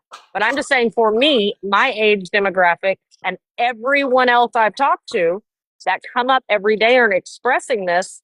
I get that. I get 3 or 4 from the dental places. I get 2 or 3 from a new chiropractor that just moved in. I got somebody that has a moving business. I want to hire them. Postcard, trash. So I've missed your message. But if I walked out of my grocery store and you handed me something and I saw that, and then the next thing that comes in my mail is a thing and I noticed your name on it, now I've read it. Now I've kept it. Maybe now it's gone on the fridge, but you met me where I was at. And to that point, that's why it's important to support local politicians. When I talk about school board and city council, things like that, what I'm trying to articulate is that most people who make it to Congress or these things, they're generally not all of them, but a lot of them are starting at that local level and they're working their way up. So if we can get in the habit of supporting our local politicians, who we know, who we have a rapport with, who we have a history with, as they move along, I ain't gonna say indebted, that's kind of the wrong word, but they're always going to look to us. They're always going to be quote unquote indebted to us to make for that support that they got when they were just starting out, and they can always go back to. They can always go back to that support. So what I'm saying, like when I gave that example, I'm saying we can start at local politics as far as those people that we know to make sure that we can fund them and support them on their way up and continue to do that. So that way their interest is we always have a shared interest. Because I think you're exactly, and to your point, you are exactly correct. And that's one thing I did TikTok live 2 years ago when I ran. I said I need X amount of dollars for these things. So I didn't, to your point, that's exactly correct, because nobody wants the 1,000 text messages saying, hey, I need all this money. But if we can definitely articulate, and that's one thing that I'm going to even be stronger on, is saying, hey, if I'm going to raise this amount of money, this is what it's going for. And so I like how you said And it. EE just had a great idea. She said, forget my idea of the card for comparing on the way out. Give them the card on the way in. Yeah, for sure. Hey, last year eggs were this, go compare. Last year this was this, go compare. Basically, if you're in there and if you're already shopping, while you're shopping, look. We got to put stuff in people's faces that they can't refute, because right now these people are 10 toes down and arguing reality. These people have them so messed up that they will argue what they see with their own eyes and hear with their own ears. We have to combat that. What are you seeing with your own eyes? You can't argue this. You just saw it. Was it cheaper? No. Do you need help? We just need, that's my opinion. I'm not running. I'm not gonna run. I'm gonna tell all of y'all, like I've told everybody, if you got skeletons in your closet right now, if somebody's got an old Kodak camera under their bed from when you were a high schooler that they could go develop, and there's a bunch of shit on there, y'all need to drop out, because we ain't got time for it. And I told a sweet girl that came, Bernard was there. She was so sweet. She came up to my panel and she was like, I was like, huh? I said, girl, you're not ready. I told this girl I had no business. I said, you're not ready. Because the Marjorie Taylor Greene. No, I told her she didn't have messaging. I'm messing with you. No, I know. And speaking of messaging, and Gator, we want to thank you so very, very, very much. We appreciate you so much. I know I tune into your lives like every day because I love your energy and the way you cut through the BS. You really do. I appreciate it so much. I appreciate all of you. Have a happy Sunday. We got a whole new country yesterday, guys. So whatever. Yeah, we might get another new one today, according to breaking news. So I'm sorry, your mailers are going to cost more. Whatever, guys. Just let us know how we can help. Drop me down so I don't mess with your algorithm. Thank you, guys. Love you big time. Bye, guys. Bye. I just want to quickly say that we are seeing a change in the nation right now. We are seeing a change, even globally, really, I would say, but let's focus on the nation. We are seeing a change with people. What happened in New York, what happened in Wisconsin, there are people standing up against money in a time where we can have a stronger ground game, where people can connect more and support these candidates and fight back to not let the money win. We're seeing this happen for the first time, really, where money is not taking precedence over the power of the people. We need to keep up that momentum, especially into this year, especially going into midterms and the primaries and whatnot. It is so important that the people stand united and make this change, because we can't let money win. We can't let the billionaires win. We can't keep perpetuating the system that we're saying we want to fight against. There's got to be some way to break that chain, even if it comes to any one of us just limiting the way we go after the money, you know? So there's a world we're building that's different. Let's talk about that. Like I asked Maura this way back. What's one political issue that you saw going largely ignored in 2025 that you think is going to be a play in the long term, especially in the midterms? Vance, you can go ahead and answer that. I think on the topic of the money, the way we're seeing these big PACs, just like fun things, I think that there's a way that is a big issue. Citizens United, the way that these foreign nations are owning our politicians, these things can stop. I think these are things that are a problem. I think these are things that people have focus on, and these are the things that we're waking up to, that we can make a change there, that I believe that this is a big area that we all keep talking about, that it's time that, and that people are more noticing now, and also people are standing up against. This is the time to make that happen. I believe it was a big issue last year that led us into the problem that we have now, and I think people notice that and are ready to fight back against that. Yeah, for sure. And thank you. And Hollis, your state is dealing with some water issues, right?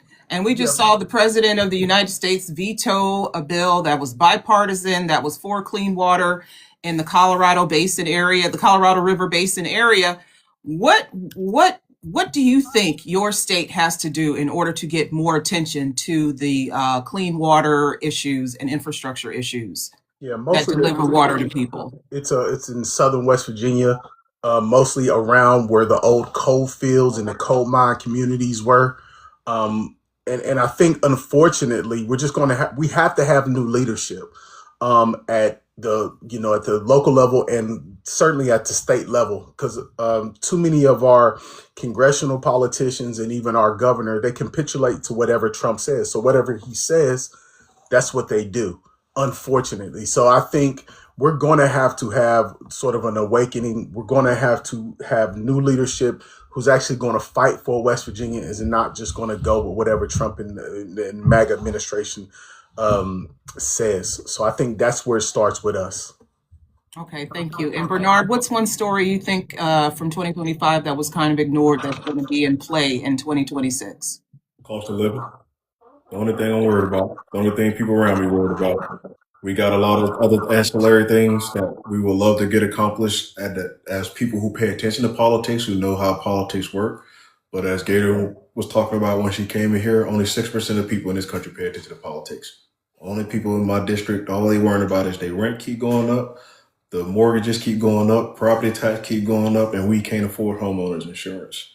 Those are the only things that I'm trying to work on solving and focusing on, because that's what's going to help me to win this district. As the further we get out into the weeds away from affordability and cost of living, especially here in Florida, the least likely it will be that I win this election. So I'm keeping, if it's one thing I learned from up in New York, we talked about a cost of living for the next 9 to 11 months, hopefully 9 to the primary and 11 to November. Once I get in, we can start working on some other things. But right now, you can't afford your rent. You asking for extensions on your light bills. You can't afford to drink the water around here because it's been polluting so much. Like all those different things that specifically affect the people here in my district is what the focus is on for me in my campaign. That was largely ignored last year by telling everybody this stuff is a hoax and it was going to get better. You've had a year go by, it ain't gotten better. So we're going to continue the next year to continue to focus on that.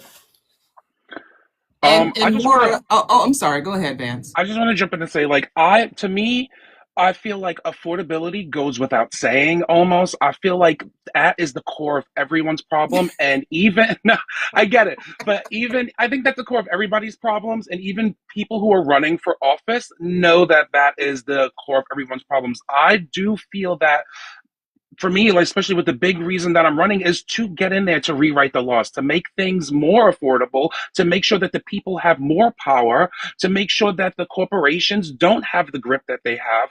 And that will affect affordability. Once we start making things and writing legislation that support the people, that's when we really are able to tackle the affordability.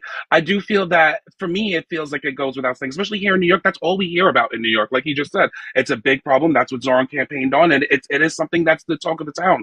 So therefore, but here's the thing, Vance. People are working 2 and 3 jobs nowadays, but the things that we are paying for are still not affordable. So what is the point of jobs if we still can't afford the things that we got the jobs for? Yeah, like I said, it does not go without saying, man, you need to talk about it every day. That needs to be your focus. Those days that you're talking about other things, people are going to believe that you're not focused on the cost of living. And that's going to give an opening for whoever's running against you. You might believe that it goes without saying because it's affecting everybody, but no, you need to hammer it. Every day you're out there, you need to continue to hammer the point. The one thing the other side did very well was their messaging and branding, to where everybody knows you hear MAGA, it automatically clips. That needs to be the same thing with what you're trying to do. Anytime somebody talks about you and who you are, they need to know that you're fighting for their affordability and their cost of living. If you can't mesh those two things together with people, you're going to leave openings for other people to attack you and who you are. I know here in West Virginia, over the last 6 months, we did what's called a kitchen table tour. So basically, Democrats at the state level, we toured the whole state, went to various communities, trying to cover the whole entire state. Kitchen table issues. Yes. Affordability. Thank you. My light bill, transportation, housing, all these different things. And we got to remember what Martin Luther King said. Martin Luther King, towards the end of his life, was talking about the check. He said he let his people into a burning building. And he said, where is the check? Because he understood even back then when he was fighting in Chicago and different words, that those the garbage workers, the sanitation workers, they couldn't afford it in the 60s, in the 50s. Right. So affordability is omnipresent. And I think what's happening is that we've had too many billionaires, and it's always been billionaires and millionaires in politics, but now they've inserted themselves into politics in such a way where they're not just suggesting policies, where they are writing, mandating, and dictating policies. And they're dictating policies for them and not the people. So I don't think, from my view, money in politics isn't necessarily the problem, is that they are assuming leadership roles and the other side is capitulating totally to that. So we on this side, we are fighting for the people. We have to maintain, and we say, hey, you got the right to participate like everybody else, but what you don't have the right to do is pay for policy, pay for play. And I think that's what we have to get out of politics. And if you're doing that sort of thing, I think you're wrong, and you're adverse to the people. So again, when we talk about affordabilities, we not only need jobs, we need jobs that pay well. Yeah. We need public service commissions, in my view, that ought to be elected and not come from the power companies and the resource companies. We need to have checks and balances that not only at government, but also some in private entities and quasi-government organizations as well. And Maura, I'll let you jump in here. Your state of Virginia is the technology capital of the world. The amount of data centers, the amount of just information flowing through that state, and that comes at a cost. And it's the people who are paying for it. What are the kitchen table issues that you're talking to people about? Is it the affordability of their electric bill, or what are you hearing? You know, what's interesting is when I ran last year, those were the issues that I ran on, was the affordability because of healthcare, because I had rural hospitals that were closing. I was running on, livable wage. We don't have enough housing. So those were the issues. Oh, I'm sorry. You're right. She is Georgia. Why did I think you were in Virginia? No. Oh, well, now we're becoming the second data center history of the world. Okay, there you go. Second. Right, I apologize right after for that. So I apologize. No. So those were the issues that I ran the first time. And that was concerning to me, that we were blaming Kamala, that she didn't talk about those issues. And I'm thinking, I'm screaming here, guys, that's what I talked about. My guy wasn't here. All he needed to do was to have his sign that says Trump endorsed. So the issue was my voice was not being heard. I was hearing people, but somehow my voice was not getting out far enough to be that megaphone. So now what you just mentioned, as I still go out to all these meetings, and again, 15 counties, it's the data centers that are coming in. So we're not bringing in good paying jobs, yet the city councils and commissioners are saying, this is going to be great for our economy. It's going to grow. And you're not growing anything. We've seen our electric bills, and you saw in Georgia, it made the news about the Public Service Committee. We ended up with two first-time Democrats in 20-something years, because, like as Hollis said, the other people have been in the pockets of these energy companies for so long, and they have done exactly what these energy companies wanted them to do.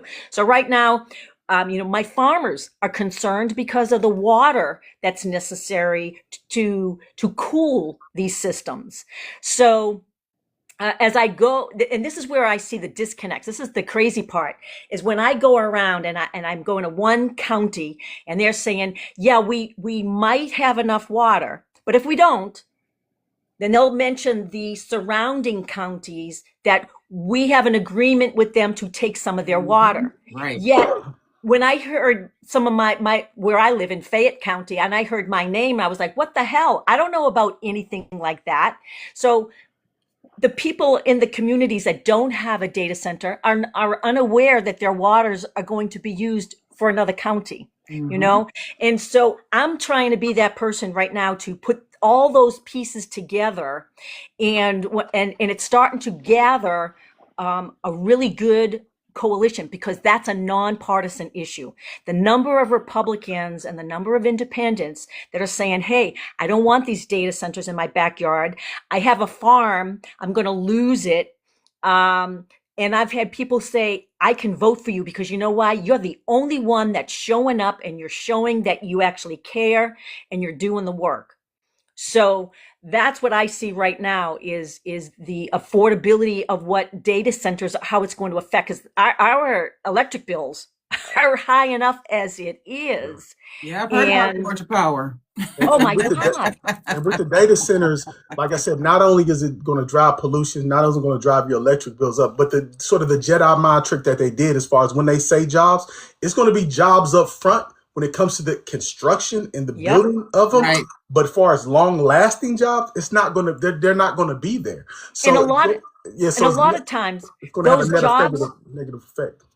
though, like you said, temporary jobs, Yeah, but they're not necessarily hiring the people here in my community. 100%. They're going to come from 100%. other states that come in temporarily. And then when we say, oh, you know what? Because the big play is, we're going to lower your property taxes. You're going to save so much money. Well, hell, you just lowered my property taxes just by bringing a data center in, because my property is now valued much lower. Yep. And that's it. And now you have the eminent domain, where I can put this big ass power pole in the middle of your lawn or right outside your door. So, and here's something, which I was just at a meeting, and so the community was saying, these are the ordinances we want built in. How high it can be, or trees must be higher so the lights aren't, in my front window, so far away so I can't hear the noise. So there was all these things that the people wanted. 2 weeks ago, they were bringing it back to the community to vote on, teeny tiny letters. And when we found those teeny tiny letters, they ended up apparently having a meeting with the data center people. All that stuff was taken out. And they voted on it that night. And it passed. And the people were so upset. And I mean, I just could not believe that they did this at the expense of the people. And that's where then you have two ways you can go. You're either setting the stage where people say, well, what can we do? My voice didn't count. It doesn't matter what I say. It doesn't matter what I do. So why come out and vote?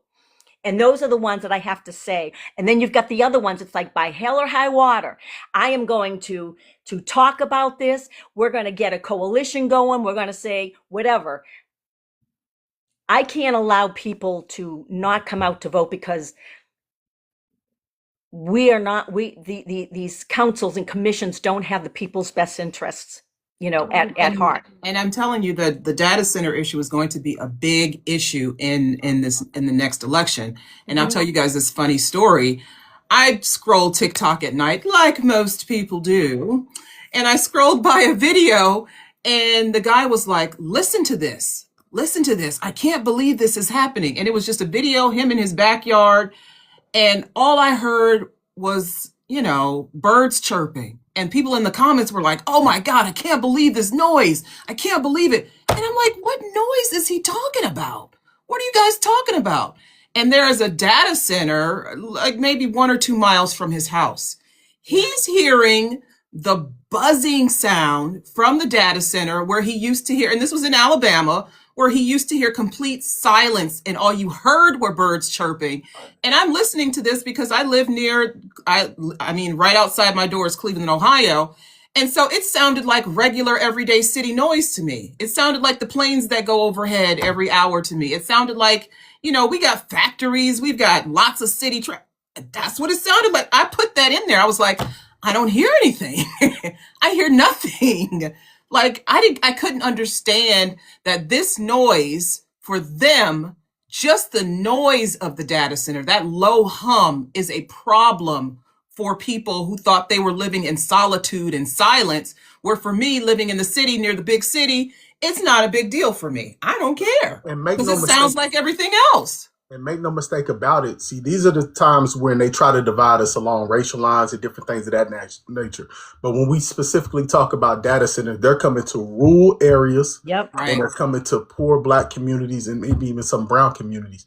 So they're not going to, your upper class suburbs. They're not going to your, even if it makes sense for be there, they're not going to be there. And it harkens back to my point. What I'm saying is about local, like we start local and then move all the way up. Because to your point, if we have those strong local leaders that can tell us what's going on with these sort of things, and they can fight, even if they lose, but they can fight to oppose these sort of things.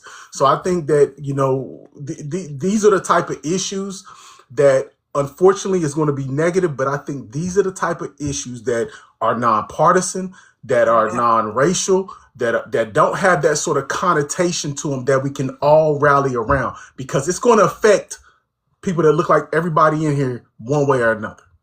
What, and to piggyback off of what Hollis said, the ones on the city council, the data center is not going to be in their backyard. 100%. 100%. And that's why you got to get people on city council who will it be, I got cussed out so bad by the people in the comments. I can't believe you don't hear that. I can't believe that you would say that that's okay and it's not a big deal. And I'm like, I didn't hear anything. What you want me to do? It's not that I don't sympathize. I absolutely do. But it did not register to me that the noise from the data center was the problem. They didn't even have a problem with it being there, just the noise of it. And I felt apologetic. I'm like, but these are things that you have to explain to people. It's, that little tiny writing that you were talking about, Maura. It's not just the water that's the issue. It's the vision, the visual of it. It's the noise of it. It's we don't exactly know what they're processing in that data center. It might be AI. It might be something else. It could be something you're opposed to morally, you know what I'm saying?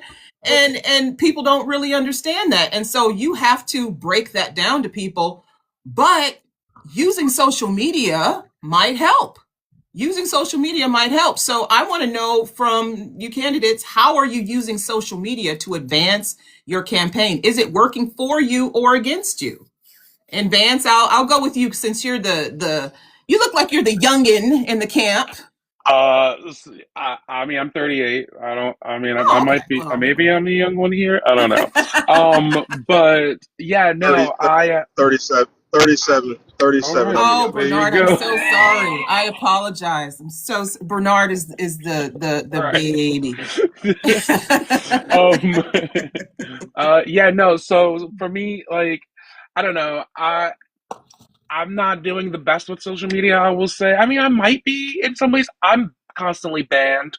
This is my 5th TikTok account. Oh, boy. Now, I have a zero filter kind of decorum, like, policy in my, like, entire life. So I get, like, I'm shadow banned a lot. But whatever I am doing to make a reach, I am making a reach. I'm getting my name out there as best as I can. Here I am. Hi. So I'm doing what I can do. I need to utilize it in a different way, especially when it comes to, like, posting content. I don't think of myself as, like, an influencer or a content creator. So I'm just not like, oh, here's what I'm doing now, or this is what I'm doing now, or whatever the case is. I'm kind of just like trying to just get shit done or things done and make it happen. So yeah, I could use social media better. I think I'm horrible at it. Yeah. I'm banned. I find that's where people are talking about the real issues. They are in social media, in the comments, expressing their disdain for particular things that are going on in their neighborhood, in their state. Chat. Well, that's probably where you get into trouble. You chat. I get in there. I talk back. So, Maura, Bernard, Hollis, are you in the comments? Are you, saying to people, hey, I'm a candidate and I'm running for so-and-so, and I think I can help you with that? Are you, Hollis, are you doing that? 100%. We've made a collective effort as a caucus to really take social media. If you go to West Virginia House Democrats, you're going to laugh, you're going to cry, you're going to learn, you're going to be informed. we made a conscious effort to do informative videos, funny videos as a collective. We actually hired somebody to help us do that, which she did a wonderful job last session, where we actually take clips of what's going on in session to let you know, hey, this is what's being said. This is what's being said in committee. This is the bills, da da da da da. In addition, individually, we make a concerted effort to make videos just again about what's going on during session, what bills we're trying to pass, different things of that nature. We had a whole film crew come and do our kitchen table tours. So we understood that because we don't have a lot of us, we have to make sure that we get messaging out to the masses. And social media is the easiest and frankly the cheapest way to do that. It's free, right? So you can do it across platforms. And if we've had several hits go viral, hundreds of thousands of views, and individually, what we're going to do even more of a better job this year is because, again, we have a small contingency within the West Virginia legislator. And a lot of times when we draft bills, when we have ideas, they don't even come to committee, right? So a lot of times, unfortunately, we're playing defense and we're stopping bad bills.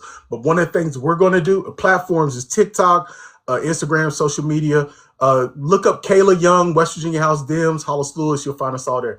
But one of the things that at least I plan to do this legislative session is that for every bill that I draft, for every amendment that I draft, because they don't necessarily see the daylight in committee, I am going to say, hey, I'm going to go to social media, go to TikTok, be on my platforms and say, hey, this is the bill I have. This is the adult use cannabis bill that I drafted that we're going to use to fund PEI, and that's state covered insurance. So I'm going to let people know exactly what I'm doing, how I'm trying to do it. So that way, not only they're informed about issues that's going on during session, but they are informed about exactly, because people, sometimes they think you're not doing anything because you just, you're playing defense. You can't get anything passed. So we're really just going to let it all go.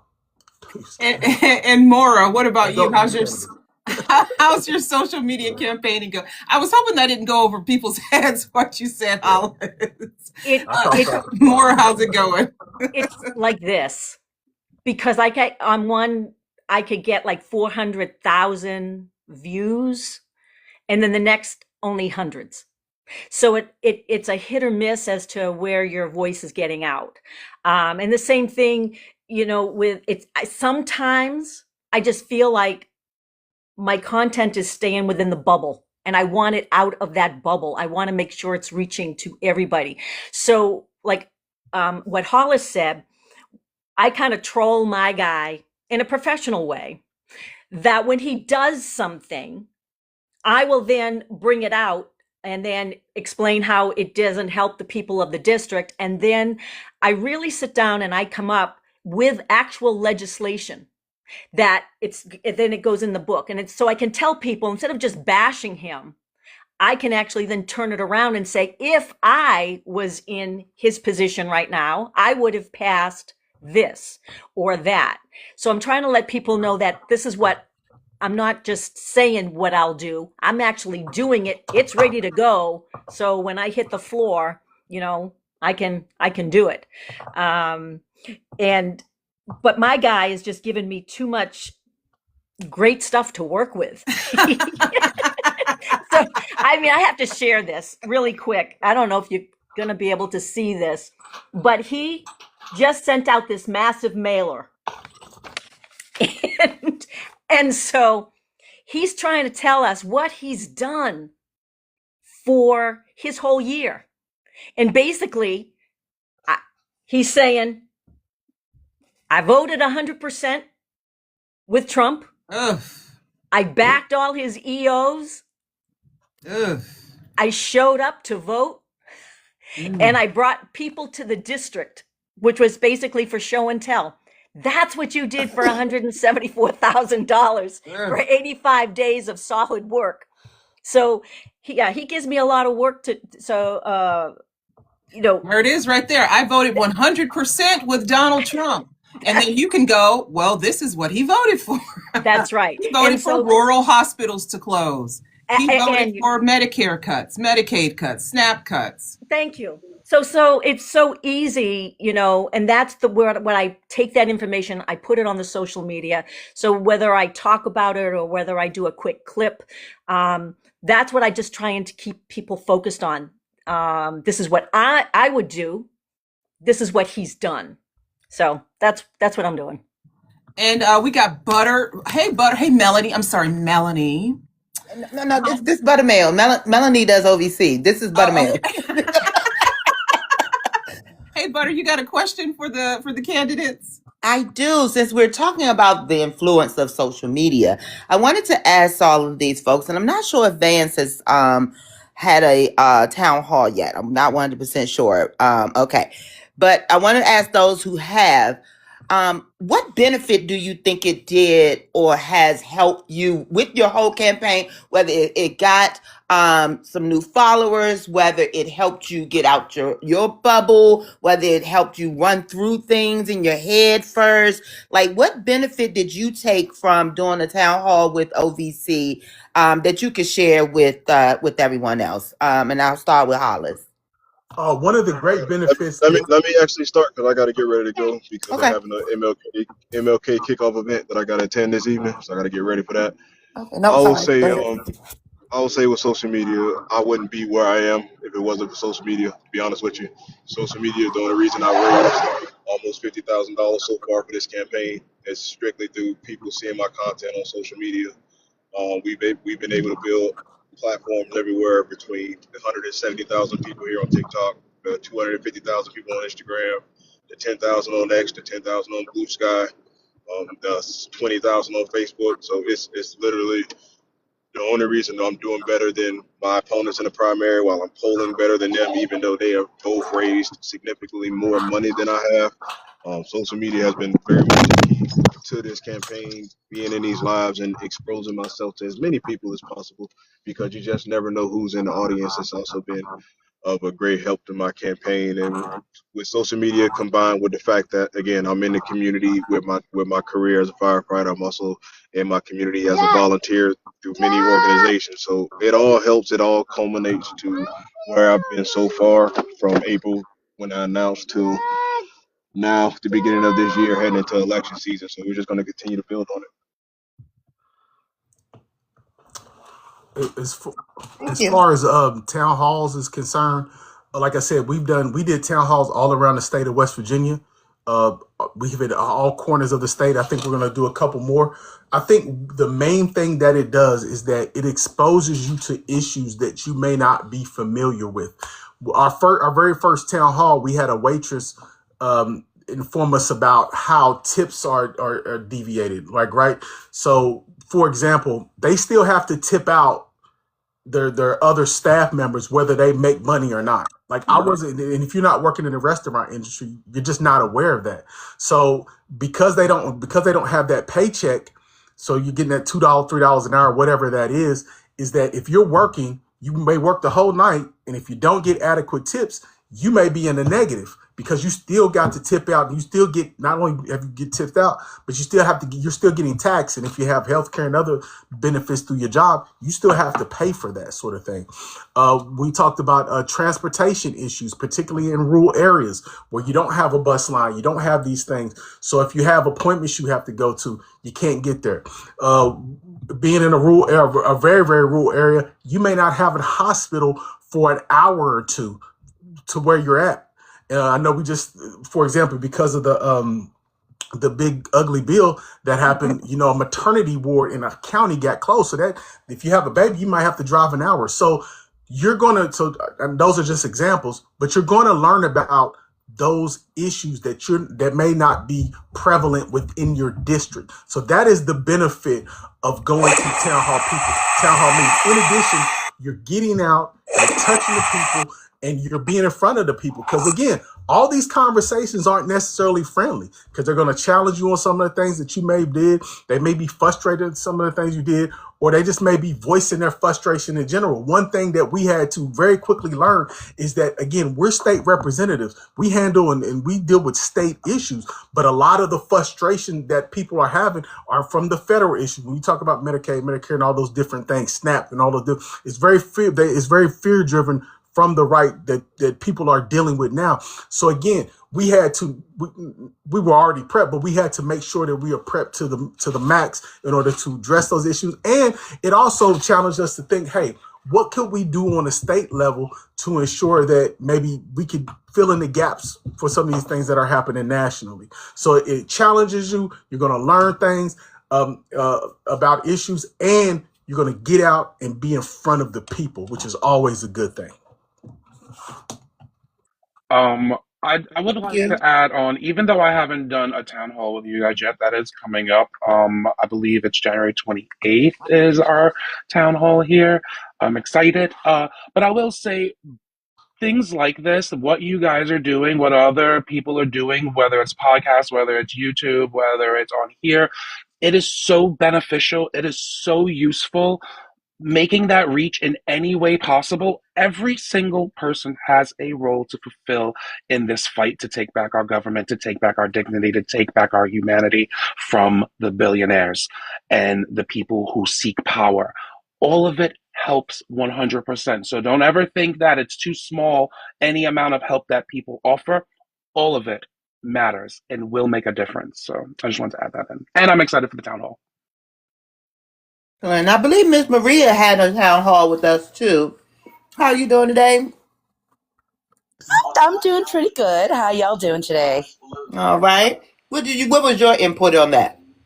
Well, the only candidate discussions I've had so far have been with Anthony DeRibas and with HR Gator and Mr. Gator. I've also been on some of the lives with Bernard, but as far as the town hall, virtually, yes, this would be one of the first ones that I've been a part of. Now I am getting together the information that's required for me to hold my very first in-person town hall here in the Phoenix, Arizona area, the Phoenix metro area. So on this front, sorry, it's a lot less noisy out here. On this front, I've already contacted the community college that I go to. Since I'm a student there, the price will be reduced for me having to use the facility. But a good part of this is that this college is directly in the district where my constituents will be. And upon making the rental and everything and setting the date and getting everything in place, I can go ahead and put out a press release for the local news stations to put out. And they'll go ahead and read it out either that day or whichever day I asked for them to read it out. And I'll be able to have an in-person town hall with at least 1,000 people for the first time. I'm going to suggest that if any of our candidates are currently enrolled at any community college or university, that they take that opportunity to see what they can do about using those facilities to be able to get their point across and their face out there to more people and more constituents. And I agree with you. I agree with everyone, actually. Using social media, making the most of these town halls, these opportunities that are presented to you, especially if they are low cost or free. We love free. Absolutely. And so we're going to wrap this up. We see a couple of people have dropped off, and we appreciate them so much. Bernard Taylor of Florida and Maura Keller of Georgia, as I have learned. No, I'm kidding. I knew. Maura Keller of Georgia. We love having them here. We love hearing from people all over the country. We're going to be doing this a few more times this month. And in February, we've got some scheduled. So if people want to come back and cycle through and let us know how their campaign is going as the midterm primaries ramp up. Voting is starting in some places. Early voting is starting in late February, and definitely in March is the very first primary in the country. And so we want to know, in your final few moments left on our roundtable, what is one thing you know that the people need right now, not 10 years from now, but right now, that you are going to emphasize in your campaign? And I'll start with you, Vance. Yeah, I think the one thing that is going to happen for sure is universal health care. I think in whatever form it comes, that is something that the people have been asking for. That is at the top of everyone's mind. That is something that I believe that candidates who are running and people that get into office will focus on as a priority. That's like the top thing that I truly believe a universal healthcare system of some form is going to be what is coming for sure. Great. And Maria, what's your response? I think right now it's going to be absolutely affordability. But on the back end, for candidates, for us to be able to actually be elected, it's going to be all about accountability. If you're not willing to be held accountable, you may as well just drop out now. All right. And Hollis? I know specifically within the state of West Virginia, one of the things that people, West Virginians need is cheaper insurance. About 300,000 people work for a state in some capacity, and we're only a population of 1.2 million people. And then when you times that with not only the individuals who work with the state, but their families, you could be talking as much as 500,000 to 600,000 people. So roughly maybe half of our population is on a PA or some semblance of it, whether it's at the state level or the county level.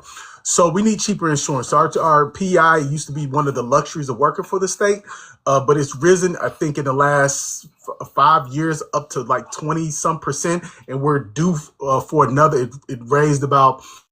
It's going to raise about 5% more this next fiscal year, and we're due for maybe upwards to another 14 to 18% raise as far as that insurance premiums are concerned. So we need a methodology and a pathology in order to fund that insurance, in order to make state jobs still viable and people want to work for the state government. And again, when we talk about that, we're not just talking about bureaucrats. We're not talking about admin jobs. We're talking about, in some cases, firefighters, EMS, law enforcement, and different teachers and different personnel of that nature. So again, what I plan to introduce, I said it before, adult use cannabis. Our sister state of Ohio, they seen billions of dollars in taxable revenue from the sale of adult use cannabis. So we think that's one methodology in which we could use in order to fund PI, because we need a funding mechanism. Because again, Ozempics and these drugs and all this stuff and surgeries, they ain't getting cheaper. So we need hopefully your state doesn't make the mistake that Ohio did and not tell the government how to dole out the tax money, so the government gets to decide how they spend the money, which has been a mess. It's been a mess. We drafted bills before, and it laid out specifically how the money was to be spent. So it wasn't we didn't leave it ambiguous. So it will be specifically stated within the policy that we draft. So that's one thing just within my bubble here in West Virginia that I plan to work on.